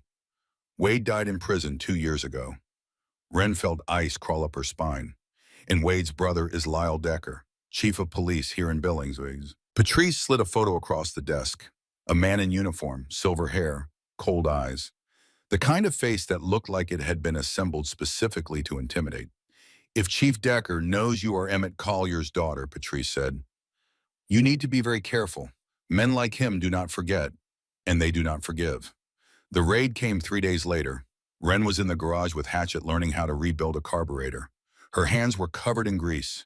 Her mind was focused on the small, precise work of fitting parts together. For the first time in weeks, she was not thinking about Colt, or the custody hearing, or the text message that still haunted her phone. She was just working, learning, being someone who could fix things instead of someone who was broken. The doors burst open. 6 officers in tactical gear, guns drawn, faces hidden behind visors. Hands where we can see them, one of them barked. Hatchet raised his hand slowly. Calm. What is this about officers? We have a warrant to search the premises. Stokes appeared from the office, moving slow, hands visible. I want to see the warrant. One of the officers handed it over. Stokes scanned it, jaw tightening with every line. This is garbage, he said. You do not have probable cause for this. A man stepped through the door behind the officers, not in tactical gear, in a police chief's uniform, silver hair, cold eyes, the same face from the photo Patrice had shown Wren 3 days ago. Chief Lyle Decker. His gaze swept the garage and landed on Wren like a rifle scope finding its target. The air in the room changed, every molecule of it suddenly charged with something that felt like the instant before a car wreck. Probable cause is my business, Decker said. Not yours. He walked straight to Wren, stopped 3 feet away, studied her with the kind of look that stripped people down to their bones. Wren could smell his cologne, could see the tiny veins in his eyes, could feel 17 years of hatred radiating off him like heat from an engine block. You look just like your mother, he said quietly. She cried when the marshals took your father away. Did you know that? Begged them not to take him. Said she had a baby girl at home who needed her daddy. Wren's hands trembled. She forced them still, balled them into fists at her sides. She would not give this man the satisfaction of seeing her shake. Your father destroyed my family. Decker continued, sent my brother to prison on a lie. Wade died in that cage alone, and your father walked free under a new name, living his life while mine burned. Emmett Collier told the truth, Stokes said from across the garage. His voice was flat and hard as a blade. Your brother murdered a man in cold blood. Decker's smile was a knife. That is your version. He turned to his officers. Search everything. They tore through the garage, pulled out drawers, opened toolboxes, dumped parts bins on the floor. Hatchet and Stokes watched in silent fury, radiating anger so hot Wren could feel it from 10 feet away. But they did not move, did not give Decker a single excuse to escalate. One of the officers called out from the corner, "Chief, we got something." Decker walked over, looked at what the officer was holding, a small plastic bag, white powder inside. He turned back to Wren with a smile that had been rehearsed, practiced, perfected for this exact moment. "Well, well," he said. "Looks like we have methamphetamine in the workspace. Whose locker is this?" "That is Wren's," Hatchet said slowly, but she did not put that there. Decker pulled out handcuffs. The metal caught the fluorescent light. "Wren Collier, you are under arrest for possession of a controlled substance. This is a plant," Stokes said. "You brought that in here. Prove it," Decker said. He grabbed Wren's arm, twisted it behind her back. The cuff bit into her wrist, cold metal on skin that was already cold from fear. Stokes stepped forward. Hatchet grabbed his shoulder. "Not like this," Hatchet whispered. "This is what he wants." Wren's heart hammered so hard she could feel it in her teeth. Colt's face flashed through her mind. If she went to jail now, she would lose him. The state would never give custody to someone with a drug charge. Everything she had built in the past week, the apartment, the Joe, the GDD enrollment, the home visit, all of it would collapse like a house built on sand. "I did not do this," she said. Decker leaned close, whispered in her ear so only she could hear. His breath was warm and his words were ice. "Your father took everything from me. Now I am going to take everything from you." The holding cell smelled like urine and desperation and the particular flavor of hopelessness that soaks into concrete over years of absorbing human suffering. Wren sat on a metal bench, head in her hands, trying not to cry. She had been here for 4 hours. No one had told her what happened next.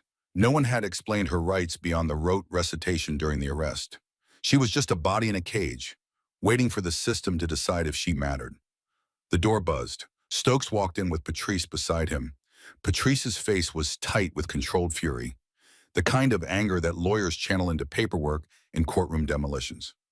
"You okay?" Stokes asked. "No," Wren whispered. Patrice sat beside her, pulled out a notepad. "Tell me exactly what happened. Every word he said, every move he made. Do not leave anything out." Wren recounted it, the raid, the planted drugs, Decker's words, the way he had walked straight to her like he knew exactly where she would be standing. The way his officers had gone directly to that specific locker in a garage full of lockers. Patrice wrote everything down in sharp, precise handwriting. "This is good," Patrice said when Wren finished. "How is any of this good?" Wren asked. "Because Decker overplayed his hand," Patrice said. "He is so focused on revenge, he is getting sloppy. We can fight this." Stokes crossed his arms. "We pulled security footage from the garage," he said. "Shows Decker's officer going to that locker 15 minutes before they announced the search. No warrant at that point. No probable cause. Just planting evidence on camera like he thought nobody was watching." Patrice smiled. The kind of smile that made Wren understand why this woman had spent her career fighting systems. Because she enjoyed winning. "Then we have him." They posted bail 2 hours later. Wren walked out into the cold evening air, feeling like she had been underwater and just broke the surface. The sky was turning purple at the edges, stars beginning to punch through. She breathed in deep. The cold air burned her lungs, but it tasted like freedom. Then Stokes's phone rang. He answered, listened. His face changed, not dramatically, just a tightening around the eyes. A setting of the jaw. He hung up and looked at Wren. "That was Donna Kincaid," he said. "Because you were arrested, the custody process is suspended pending resolution of the charges." Wren's stomach dropped. She had known this was possible, had feared it from the moment the cuffs clicked shut, but hearing it out loud felt different, felt like the ground opening up. "There is more," Stoke said. "Colt has been transferred to a foster placement in Great Falls, 3 hours north. You cannot visit daily anymore. Supervised visits only, twice a month." The words landed like blows, each one precise, each one designed to break something. Twice a month, 3 hours away. Her little brother, who was already hurt and scared and asking for her every night, was now being moved further away because a corrupt cop had planted drugs in her locker to punish a dead man's daughter. Wren stood in that parking lot and felt the world tilt. Everything she had built, the apartment, the routine, the small daily comfort of knowing Colt was 30 minutes away, gone, ripped out from under her by a man in a uniform who had decided that an 8-year-old boy was acceptable collateral damage in a 17-year-old grudge. She wanted to scream, wanted to break something, wanted to get on the Sportster and ride north until she found Colt and took him and disappeared into the kind of darkness her father had disappeared into. She could do it, could run, had been running her whole life. One more disappearing act would be easy. Stokes watched her, said nothing, let the silence hold. Wren stared at the ground, at her boots, at the grease still under her fingernails from a morning that felt like it belonged to a different life. She thought about Colt on the couch in that group home, the way he had pressed against her side, the way he had said, "Are you staying here too?" with a voice that expected the answer to be no, because every answer in his life had been no. She thought about her father, Emmett Collier, a man she had never known who had walked away from everything to keep her safe, a man who had chosen to disappear rather than let his daughter pay for his courage. He had run, and running had kept her alive, but it had also left her growing up without him, left her mother struggling, left Colt in the system. Running kept you breathing, but it did not keep you whole. Wren looked up at Stokes. "How do we fight this?" she said. Stokes's eyes warmed. Not much, just enough to show he had been waiting for that question instead of the other one, the one about how to run. "We fight it clean," he said. "Legal, by the book. Patrice handles the charges. We handle the evidence, and we do not give Decker a single excuse to call us criminals." That night, Gunnar was waiting at the clubhouse, still in the wheelchair, but looking stronger than the day before. Color returning to his face, fire returning to his eyes. He waved Wren over when she walked in. "Sit," he said. Wren sat. "Decker came after you because of me," Gunnar said. "Because of your father, that makes this club business. So here is what we are going to do. Patrice fights this legal, clean, by the book. We do not give Decker an excuse to call us criminals, but we also do not sit quiet." He pulled an envelope from inside his cut. Old, yellowed at the edges, sealed with wax that had cracked with age. "Your father left this with me 17 years ago," Gunnar said. "Told me to open it only if his family was ever in danger. I think that time is now." He broke the seal. Inside were 3 things: a cassette tape with a handwritten label, a stack of photographs with dates on the backs, and a letter written in faded ink on paper that had yellowed to the color of old bones. Gunnar handed the letter to Wren. "This is for you." Wren unfolded it with shaking hands. The handwriting was neat, careful. The words of someone who knew this might be the last thing his daughter ever read from him. Wren, it began, "If you are reading this, you found them. Stokes and Gunnar, the brothers I chose when I could not stay with the family I was born into. I want you to know I did not leave because I did not love you. I left because loving you meant keeping you alive. The men who wanted me dead would have come for you and your mother if I stayed. So I disappeared, became someone else, lived under a name that was not mine so yours could stay clean. I am sorry I was not there to teach you to ride a bike or scare off bad boyfriends or walk you down any aisle. But I made Stokes and Gunnar promise that if you ever needed them, they would be the fathers I could not be. Trust them, Wren. They are good men in a world that does not make many anymore. Be strong, be kind, be the girl I know you are, even though I never got to watch you grow into her. All my love, Dad." Wren's vision blurred. Tears fell onto the paper. She wiped them away quickly, afraid of smudging the ink, afraid of erasing the only words her father had ever written to her. Stokes put a hand on her shoulder. He meant every word he said quietly. Gunnar held up the cassette tape. "This is Emmett's testimony," he said. "The original recording, never officially logged because the prosecutor used his own copy.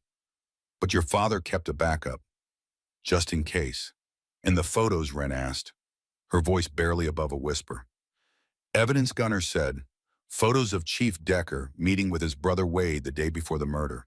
Photos of Cash exchanging hands. Your father was not just a witness, Wren. He was investigating, building a case on his own. This is the insurance he left behind." Patrice leaned forward from her chair in the corner. Her eyes were bright with the particular intensity of a lawyer who has just been handed the winning hand. If we release this, she said. Decker is finished. Not yet, Gunnar said. First we clear Wren's name, then we bury him. A week before the hearing, Decker made his move. Wren was leaving the grocery store, arms full of bags, mind running through the list of things she still needed to do before the court date. She was thinking about Colt, about how his voice had sounded on the phone last night. Smaller than usual, quieter. Like the distance between them was not just miles but something heavier. The black SUV pulled up beside her. No plates, tinted windows, the same vehicle from the highway, the same one from the ditch. The passenger window rolled down. Decker sat in the back seat, staring at her with the patience of a man who believed time was on his side. You can still walk away, he said. Drop the custody petition. Leave town. I will make the charges disappear, and if I do not, Wren asked, then I will make sure you never see your brother again, Decker said. I will make sure every judge in this county knows you are the daughter of a rat and the friend of outlaws. I will bury you so deep the system will not find you, Oz, for years. Wren set the grocery bags down on the pavement. Slowly, deliberately. She stepped closer to the SUV, close enough to see the veins in Decker's neck, close enough to smell the same cologne from the garage, close enough to look straight into the cold eyes that had haunted her since Patrice slid that photograph across the desk. My father stood up to your family, she said, testified even though he knew it would cost him everything. And you think I am going to run because you made some threats in a parking lot? Decker's eyes narrowed. I am not my father, Wren continued. Her voice did not shake, not once. I am not running. I am not hiding. And when that judge hears what you did, when they see the evidence Emmett Collier left behind, you are the one who is going to lose everything. Decker smiled, slow and cold, the smile of a man who still believed he was the most dangerous thing in the room. Brave words, girl.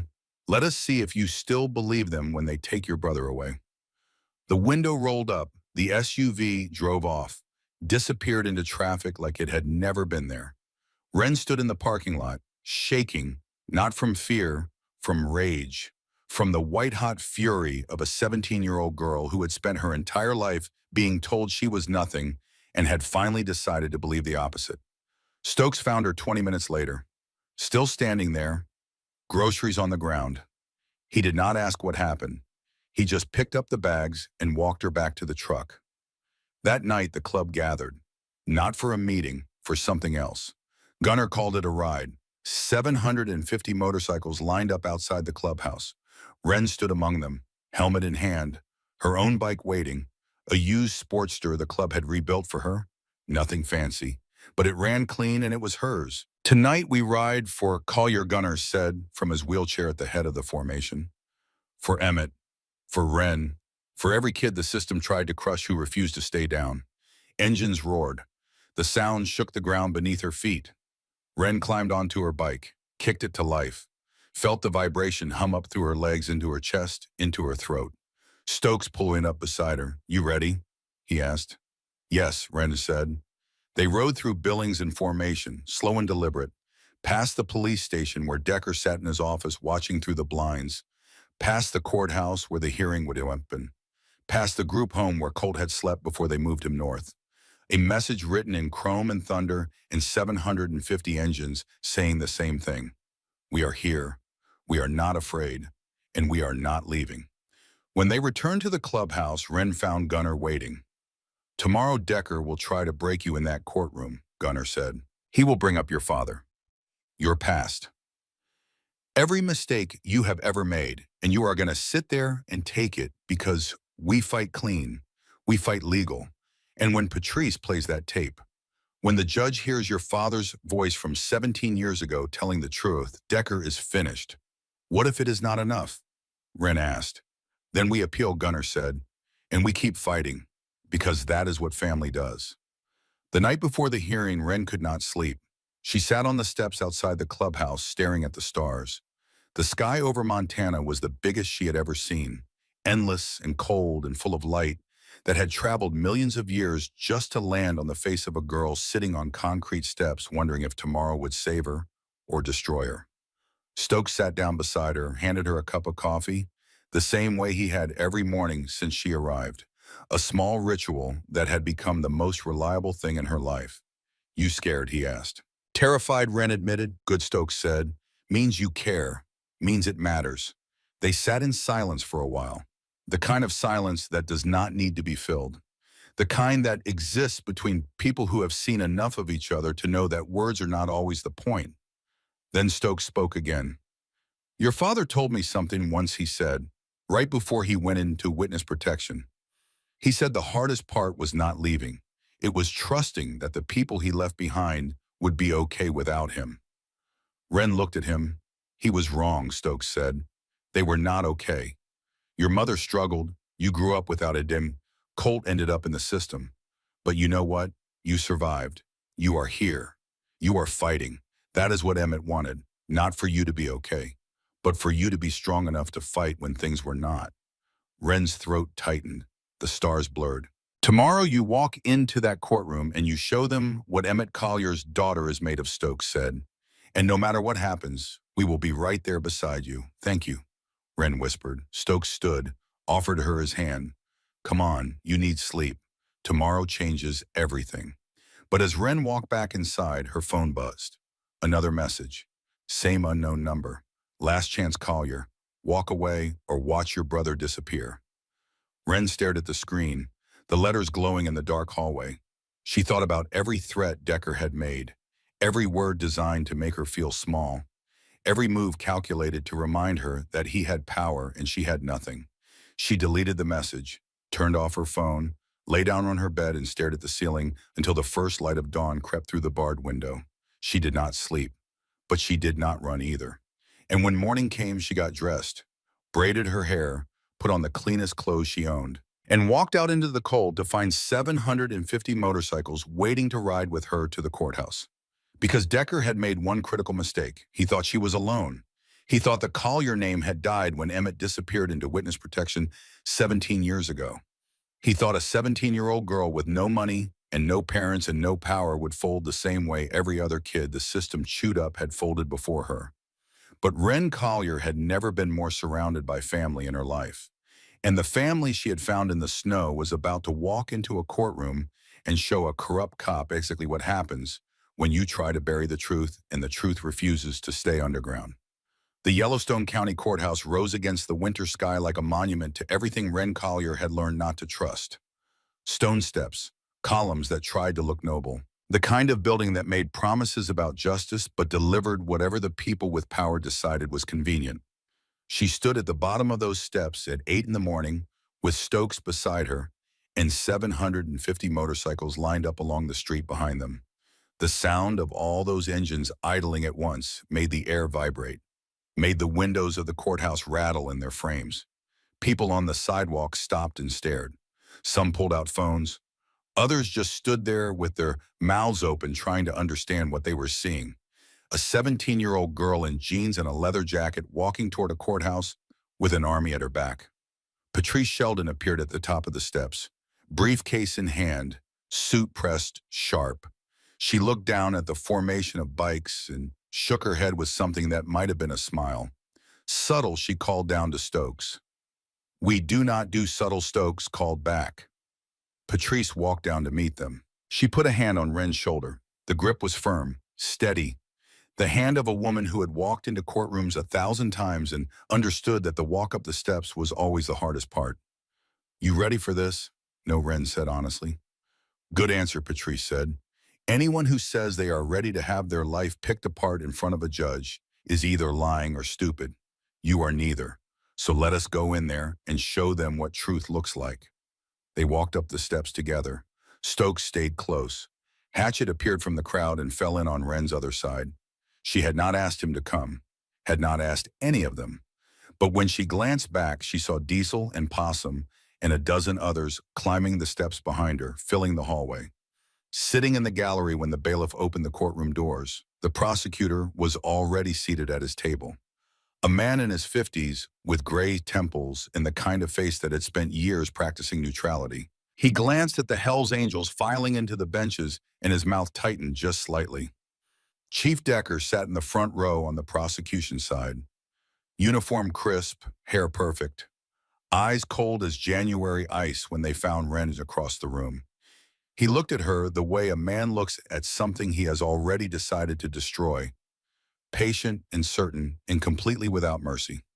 Wren looked back. She did not flinch, did not drop her gaze, did not give him a single inch of the fear he was searching for. She sat down at the defense table beside Patrice and folded her hands in her lap and waited. All rise, the bailiff said. Judge Ruth Calloway entered, mid-60s, black robe, reading glasses hanging from a chain around her neck.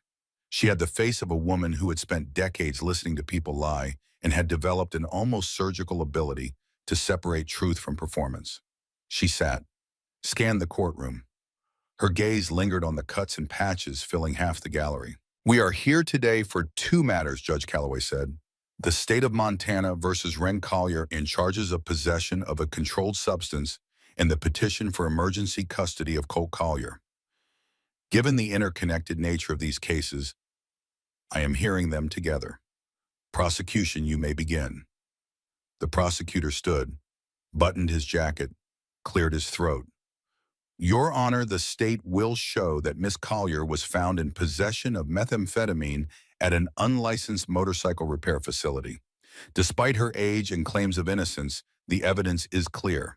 He presented his case with the mechanical precision of a man doing a job he had done 100 times. Photos of the bag found in the locker, lab reports confirming the substance, testimony from the arresting officer about the raid and the discovery. It was textbook, clean, designed to make Wren look like exactly what Decker wanted the judge to see. A troubled teenager with no future making excuses in a room full of criminals. Wren sat still through all of it, hands folded, back straight. She could feel Decker's eyes on the side of her face like a sunburn. Could feel the weight of every man in the gallery watching her. Could feel the future she had promised Colt teetering on the edge of a cliff. Patrice stood when it was her turn. She moved with the unhurried confidence of someone who knew exactly where every piece on the board was placed. Your Honor, the defense will show that this evidence was planted by corrupt law enforcement with a personal vendetta against Miss Collier's family. A murmur ran through the courtroom. Judge Calloway raised an eyebrow. That is a serious accusation, Miss Sheldon. It is a serious case, Your Honor, Patrice replied. She approached the bench with a laptop. Your Honor, I would like to submit security footage from the garage where this alleged crime took place. The judge nodded. Proceed. Patrice set up the laptop so the screen faced the judge. Pressed play. The footage showed the garage from a high angle. Timestamp in the corner, reading 7:45 in the morning, 15 minutes before the raid was officially announced. An officer in Billings PD uniform entered through the side door, walked directly to a specific locker, opened it, placed something inside, closed it, left.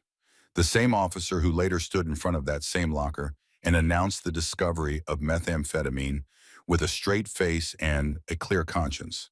The same officer who later discovered the drugs, Patrice said. 15 minutes before any warrant was executed. No probable cause. No authorization.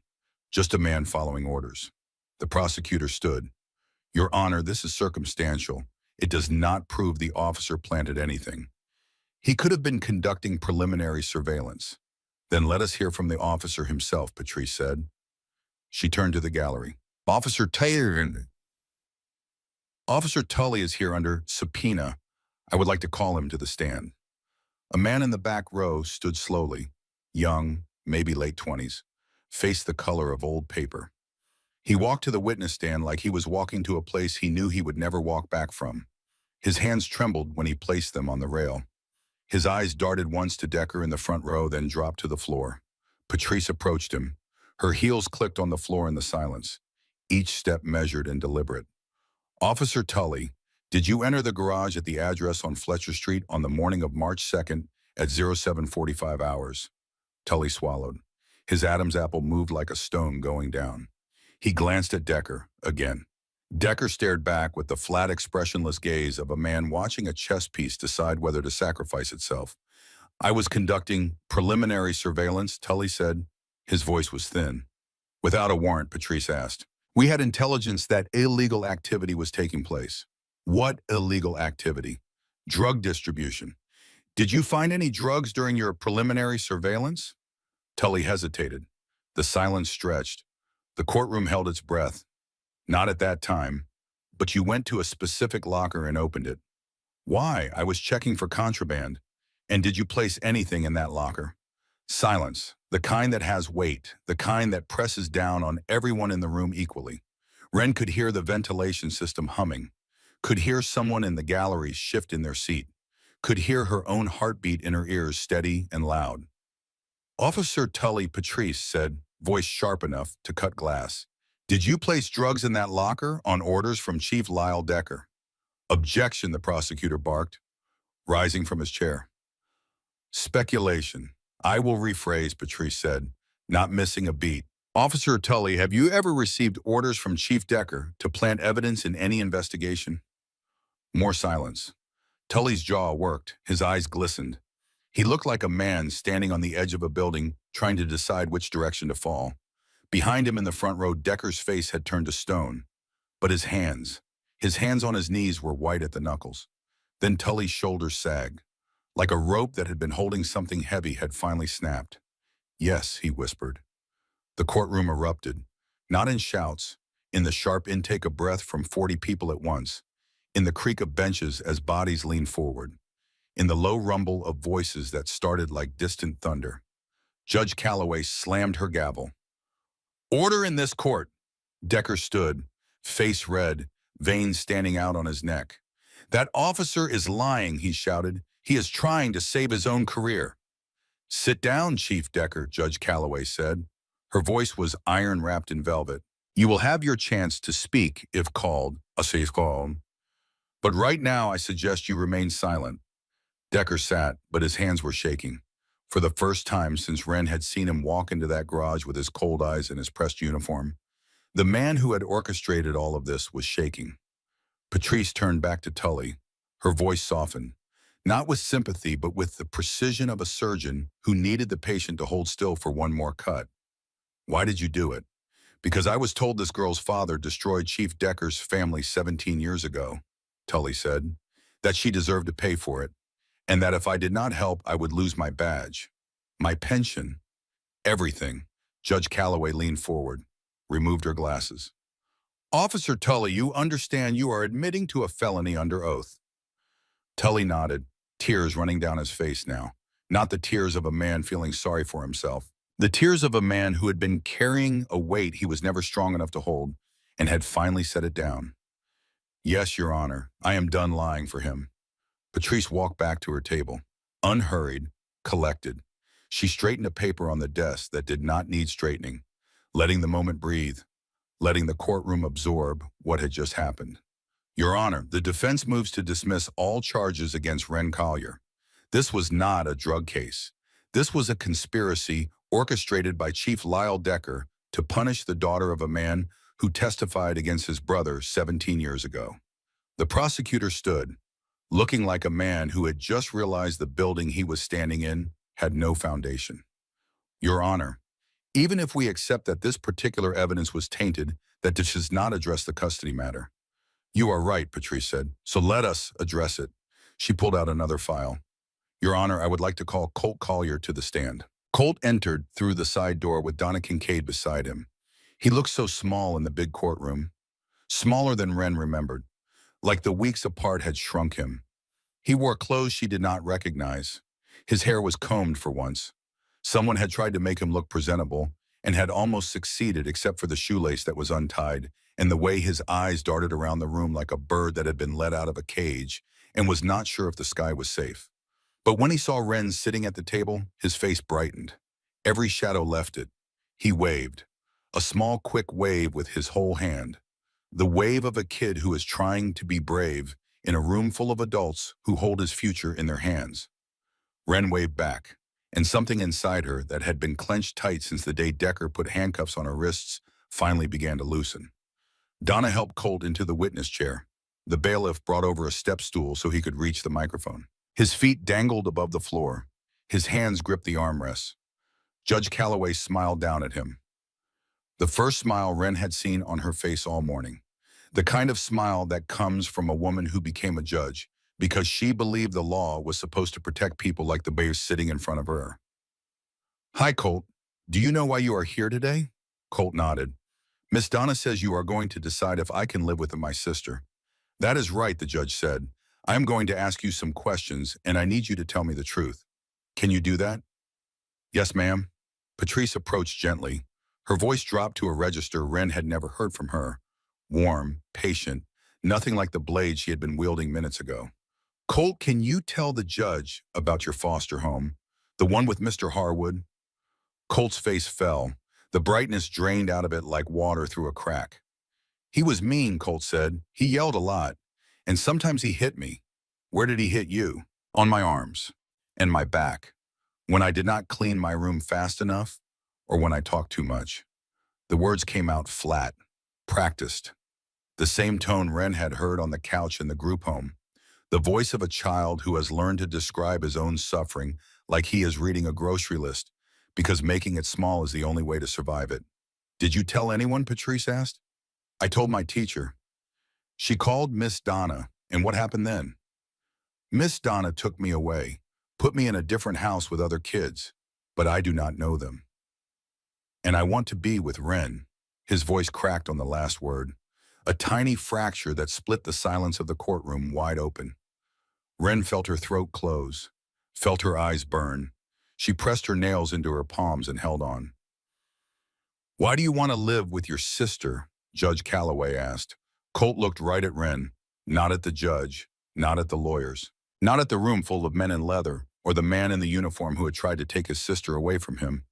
He looked at Wren the way he had looked at her in the photograph in her backpack, one arm around her waist, syrup on his chin, like she was the only safe thing in his world. Because she always comes back for me, he said, even when things are bad, even when she does not have a house or food. She always makes sure I am okay. She is the only person who never gave up on me. The courtroom was silent, not the tense, loaded silence of a cross-examination. A different kind. The silence that falls when something true has been said and everyone in the room knows it and nobody wants to be the first to break it. Even Decker looked away. Thank you, Colt, Judge Calloway said softly. You can step down. Donna took Colt back to the waiting room. Wren watched him go, watched the door close behind him, watched the last glimpse of his uncombed hair and his untied shoelace disappear, and felt the full weight of what she was fighting for settle onto her shoulders like a mantle she had been born to carry. Judge Calloway looked at Patrice. Anything else, counselor? Patrice nodded. Your Honor, I have one more piece of evidence. It is 17 years old, but it is directly relevant to why Chief Decker has targeted Wren Collier and her family. She walked to a table where a cassette player sat. Old-fashioned, the kind no one used anymore. The kind that belonged in a museum or a box in someone's attic. But here it was, in a courtroom in Billings, Montana, about to play the voice of a dead man who had loved his daughter enough to disappear. Patrice pressed play. Static crackled. Then a voice, male, young, nervous. But underneath the nerve something steady, something that refused to bend. My name is Emmett Collier. Today is October 14th. I am giving this testimony about what I witnessed on the night of October 10th outside Kelly's bar in Tacoma, Washington. Wren's breath stopped. Her father's voice.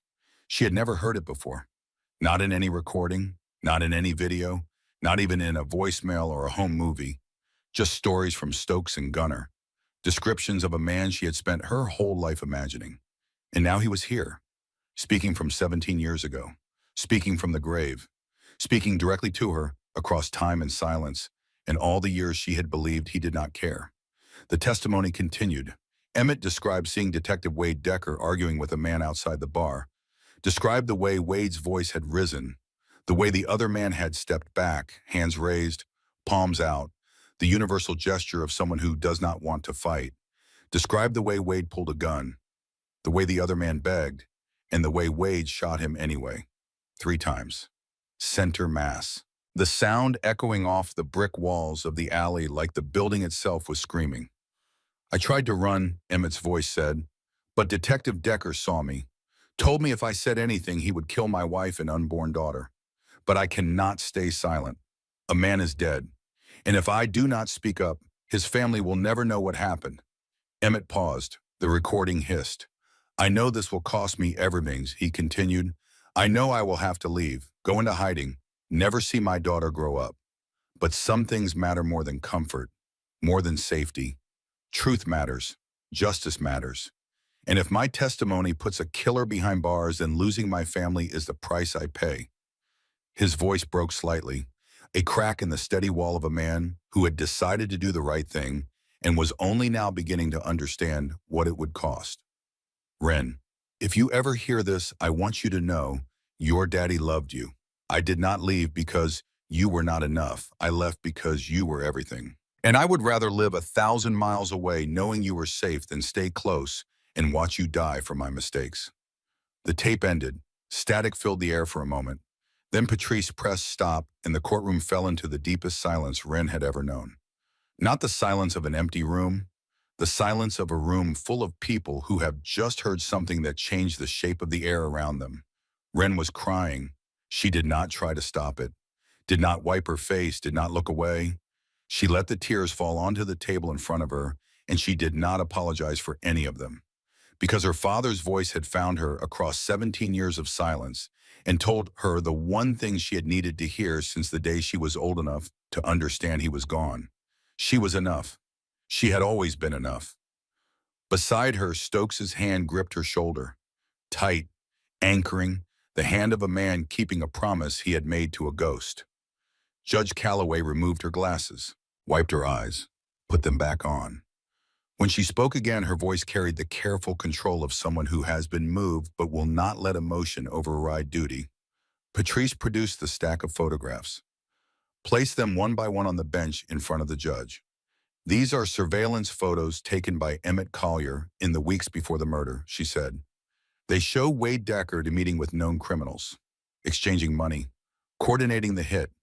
And in several of these photos, Your Honor, you will notice a second figure, younger, in a patrol officer's uniform. She pointed to the figure in the photograph. That is Lyle Decker, current chief of police, present at meetings with his brother in the weeks leading up to a murder he later helped cover up. Judge Calloway examined each photograph. Her face was stone, but her eyes moved with the precision of a woman who had spent her career reading evidence and knowing what it meant before anyone else in the room caught up. Chief Decker, the judge said, do you have anything to say? Decker stood. He was still tall, still silver-haired, still wearing the uniform like armor. But something had cracked. The certainty that had carried him into this courtroom and through 17 years of revenge had developed a fracture that everyone in the room could see. That testimony was never verified, he said. My brother was innocent. This is a witch hunt orchestrated by a motorcycle gang to protect one of their own. Your Honor, Patrice said, if I may, the photographs speak for themselves. The testimony is corroborated by the conviction that resulted from it, and Officer Tully has already confirmed under oath that Chief Decker ordered evidence planted in this case. This is not a witch hunt. This is a reckoning. Judge Calloway looked at Decker for a long moment, the kind of look that strips away title and uniform and reputation and sees only the person underneath. Chief Decker, she said, I am ordering a federal investigation into your conduct. Your department will be placed under oversight pending the results. Bailiff, please escort the chief out of this courtroom. You cannot do this, Decker shouted, the composure he had maintained all morning finally shattering. I am the chief of police. I am the law in this city, not anymore, Judge Calloway said. Two federal marshals appeared from the back of the room. They had been waiting, coordinated with Patrice ahead of time. They walked forward without hurry, without drama, just two men doing a job they had done before. They reached Decker at the front row, one on each side. Decker looked at the marshals, looked at the handcuffs, looked at the room full of people watching him the way he had watched Ren in the garage, with the cold certainty that the outcome was already decided. The marshals cuffed him. The click of the metal was the loudest sound in the room, louder than the gavel, louder than the engines outside, a sound that meant everything Decker had built and protected and killed for was over. They walked him down the aisle, past the gallery full of cuts and patches, past the lawyers and the bailiff and the court reporter who had stopped typing and was watching with her mouth open, past Stokes, who stood with his arms folded and his face unreadable, past Hatchett, who nodded once, a small gesture that said more than words. At the door, Decker turned. looked back at Ren one final time. His face was red. His eyes were wet. Not with tears of remorse, but with the fury of a man who had lost a war he believed he was entitled to win. You are just like your father, he spat. A rat who destroys families. Ren stood. She did not plan to. Her legs simply decided it was time. She looked at Decker across the courtroom, across the years, across everything his hatred had tried to take from her, and she spoke in a voice that did not shake. I am exactly like my father. The one who tells the truth even when it costs everything. Decker was let out. The doors closed behind him. The sound of his footsteps faded down the marble hallway. Until there was nothing left of him in the room but the empty seat in the front row and the ghost of his cologne in the air. Judge Calloway waited until the doors stopped moving. Then she turned to Wren. Miss Collier, she said, after reviewing all the evidence, I am dismissing the drug charges against you with prejudice. You are free to go. Thank you, Your Honor, Wren whispered. As for the custody matter, the judge continued. She looked at her notes, at the photographs and at the file Donna Kincaid had prepared, at the empty witness chair where an 8-year-old boy had sat and told the truth with an untied shoelace and a voice that cracked on his sister's name. I have reviewed the home study conducted by Mrs. Kincaid. I have heard testimony from the minor. I have considered the circumstances, including the disruption caused by the now dismissed charges, and I have taken into account the extraordinary lengths Miss Collier has gone to in order to provide a stable home for her brother. She paused. The courtroom held its breath. I am granting emergency custody of Colt Collier to Wren Collier, effective immediately. Stoke will serve as co-guardian until Miss Collier turns 18. Donna Kincaid will conduct monthly check-ins to ensure Colt's welfare. She banged her gavel. This court is adjourned. The courtroom did not erupt. It exhaled. Every person in the room releasing something they had been holding since the moment the bailiff said all rise. Relief, tension, fear, hope. All of it rushing out at once like air from a balloon. Wren turned and Stokes pulled her into a hug. His arms wrapped around her, and for the first time in her life, she understood what it felt like to be held by someone who was not going to let go. Hatchet clapped her on the back. Possum grinned from the gallery. Gunner, watching from his wheelchair in the front row, nodded once. A small smile on his weathered face. The smile of a man who had just watched a debt get paid in full. Patrice packed up her briefcase, leaned close to Wren's ear. Your father would be proud, she said. Then Donna brought Colt back into the courtroom. He came through the side door the same way he had entered, small and careful and looking around the room like he was not sure what had changed. But then he saw Wren's face, saw the tears, saw the smile, and something in his expression shifted from hope to certainty. He ran across the courtroom floor, past the tables and the chairs and the empty witness stand. He ran straight into Wren's arms, and she caught him and held him and felt his small body press against hers and his arms lock around her neck with the grip of a child who's been waiting his whole life for someone to come back and finally believes it has happened. Are we together now? He asked, his voice muffled against her shoulder. Yes, Wren said, we are together. For good. Colt squeezed tighter. I knew you would come, he said. 3 months later, the apartment above the garage looked like a home. Colt's drawings covered the fridge. Rockets and motorcycles and stick figures labeled Wren and Colt and Stokes and Hatchet. His backpack hung by the door next to Wren's boots. The small kitchen table had 4 chairs, even though only 2 people lived there, because Stokes and Hatchet stopped by most mornings for coffee, and it seemed wrong to make them stand. Wren worked 30 hours a week in the garage. She had her own bay now. Her own set of tools hanging on the pegboard with her name written in grease pencil above them. Customers asked for her by name when they wanted carburetors rebuilt or fuel systems diagnosed. Hatchet said she had a gift, the kind of hands that understood machines the way some people understood music. That knew what was wrong before the diagnostic tool confirmed it. She attended GED classes 3 nights a week at the community college. Math came easy. English was harder, but she was passing. She would graduate in the spring. Colt thrived. He played Little League, made friends whose names he talked about at dinner, stopped flinching when adults raised their voices. At night, he asked Wren to read to him, even though he could read himself. He just liked the sound of her voice, liked knowing she was there, liked falling asleep to the certainty that when he woke up, she would still be in the next room. Donna stopped by once a month like the judge ordered, checked the apartment, talked to Colt, asked Wren how things were going. Every visit ended the same way.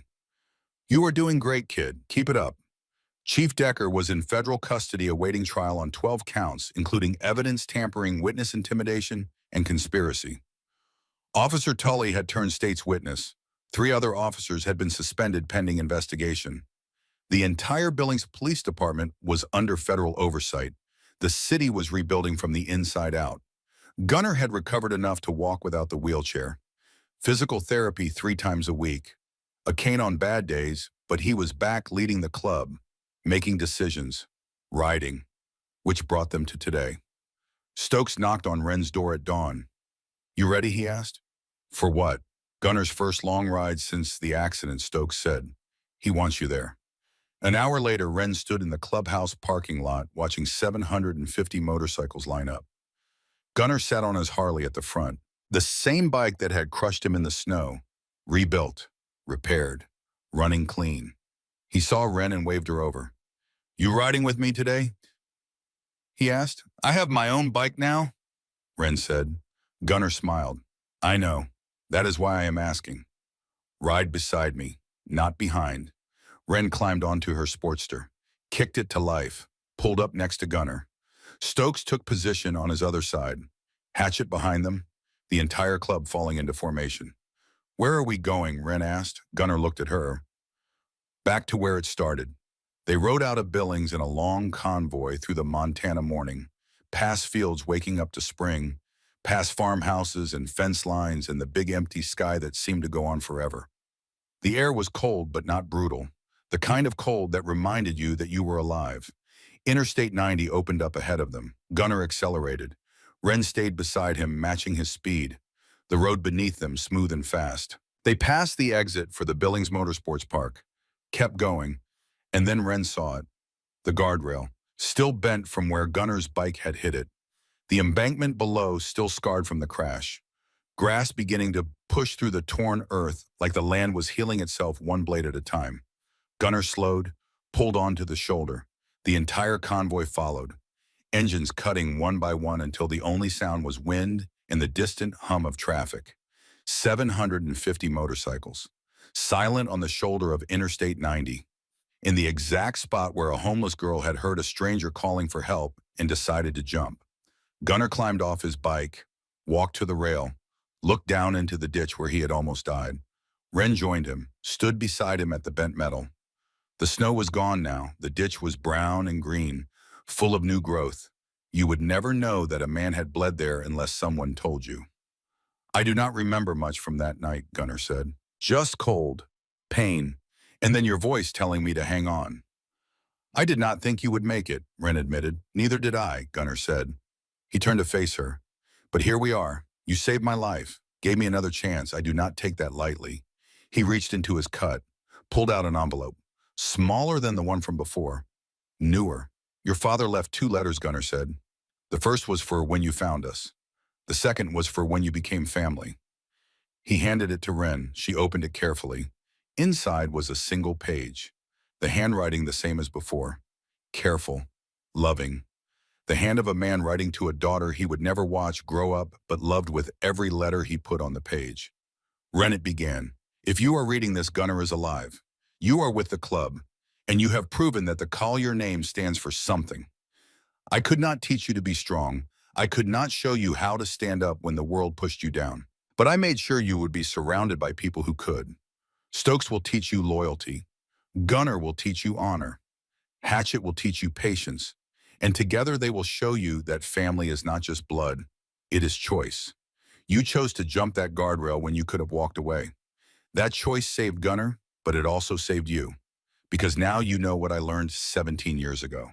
Sometimes the hardest thing and the right thing are the same thing. And doing it anyway is what makes you worth knowing. I am proud of you. I have always been proud of you, even when I could not be there to say it. Brotherhood is not blood.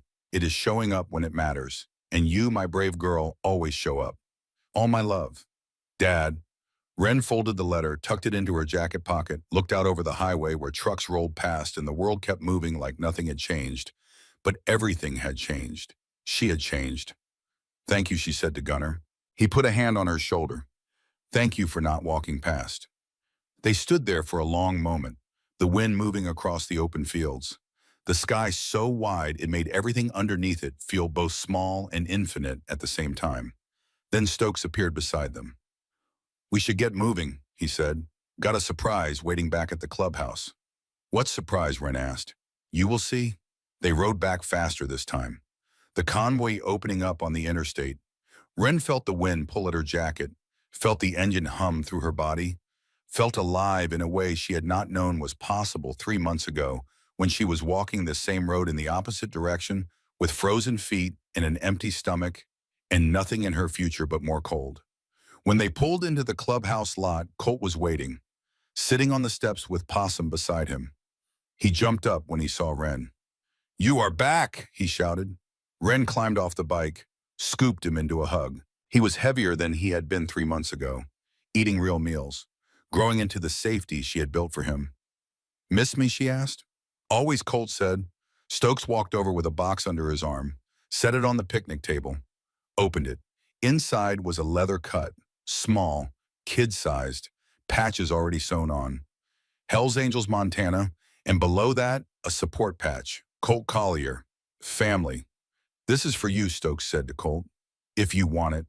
Colt's eyes went wide. "Really? You are Wren's brother. That makes you ours, too." Colt looked at Wren. "Can I?" "Of course," Wren said. Stokes helped him put it on. The sleeves were too long, the shoulders too wide. But Colt stood up straighter wearing it, grinned like he had just been handed proof that he belonged somewhere, that someone had made something with his name on it and given it to him on purpose. Possum high-fived him. "Welcome to the family, little man." That night, the club threw a cookout. Burgers and ribs and corn on the grill. Music playing from speakers someone had wired to a post. Kids running around the lot. Wren sat on a bench watching Colt play tag with Possum's nephew. Both of them wearing cuts that did not quite fit but somehow looked perfect anyway. Stokes sat down beside her, handed her a soda. "You good?" "Yeah," Wren said. "I think I am." "Your old man would have loved this," Stokes said. "Seeing you here, seeing Colt safe, watching you become the person he always knew you could be." Wren took a sip, watched the sun start to drop toward the horizon, painting the Montana sky in shades of orange and red that looked like the world was showing off. "You really think he would be proud?" Stokes nodded. "I know he would." That night, Wren put Colt to bed, read him a chapter from the book they were working through, tucked the blanket under his chin. Before she turned out the light, Colt looked up at her. "Wren, yeah, are we going to be okay now? Like really okay?" Wren thought about the question. About everything they had survived to get here. About the ditch and the snow and the 750 engines in the courtroom and the voice on the cassette tape. About a father she never knew who loved her enough to disappear. About a family she found in the wreckage of a motorcycle crash on the coldest night of the year. "Yeah," she said, "we are going to be really okay." Colt smiled, closed his eyes, was asleep in minutes. Wren walked back into the living room, pulled out her father's letters, both of them, read them again slowly, carefully, memorizing every word, every curve of his handwriting, every place where the pen had pressed harder because the emotion behind the words was too big for the page to hold. Then she folded them up, put them in a box with the photograph of Colt and the ripped bus ticket and all the small pieces of the life she used to carry in a backpack on a frozen highway. She did not need them the way she used to, not as proof that she existed, not as evidence that someone had once cared, but she kept them anyway. Reminders of where she had been, proof that she had survived. She walked to the window, looked out over the garage, the clubhouse down the street, the bikes lined up in neat rows, the lights burning in windows where brothers gathered, where family lived. Wren Collier was 17 years old, a high school dropout working toward her GED, a mechanic's apprentice with grease under her nails, a sister raising her brother in a small apartment above a garage, a girl who had jumped into a snowstorm to save a stranger and found a family in the wreckage. She was not perfect. She was not fixed. She still woke up some nights afraid that it would all disappear, that someone would decide she did not deserve it and take it away. But she was here. She was fighting. She was showing up. And in the end, that was all her father had ever asked her to do. Wren turned off the lights, climbed into bed, closed her eyes. Tomorrow, Stokes would teach her to ride faster. Hatchet would show her how to rebuild a transmission. Colt would come home from school with homework and stories. Donna would stop by to check in. Patrice would call with updates on Decker's trial. Gunnar would ask her to sit and talk about nothing important the way people do when they have all the time in the world and someone to share it with. Tomorrow, life would keep moving, the way it always did. One day after another, one choice after another, one moment of showing up when it would be easier to walk away. But tonight, Wren Collier slept in a bed that was hers, in a home that was safe, with a brother down the hall who knew she would always come back for him, and 750 motorcycles parked throughout Billings ready to ride if she ever needed them. Because some debts are not paid with money or blood or promises made in the dark. They are paid by showing up when everyone else walks past. By jumping into ditches when the smart thing is to keep walking. By standing in courtrooms and telling the truth when lies would be easier. By choosing family over fear. Brotherhood over isolation. Honor over survival. Wren had learned all of that on a frozen highway on a night when the world tried to kill her and she refused to die. She had learned it from a father she never knew who loved her enough to disappear. And from 750 men who showed up in the snow and said, "You are not alone anymore." That lesson was worth more than anything the system had ever offered, more than any promise the world had ever made. And as Wren drifted off to sleep in the small apartment above the garage, with her brother breathing softly in the next room and the rumble of distant motorcycles like a heartbeat in the night, she understood something her father had known 17 years ago. Some fights are worth losing everything for. Some truths are worth the pain. And some families are not the ones you are born into. They are the ones you find when you are freezing in the snow and someone hears you calling for help and decides to stay.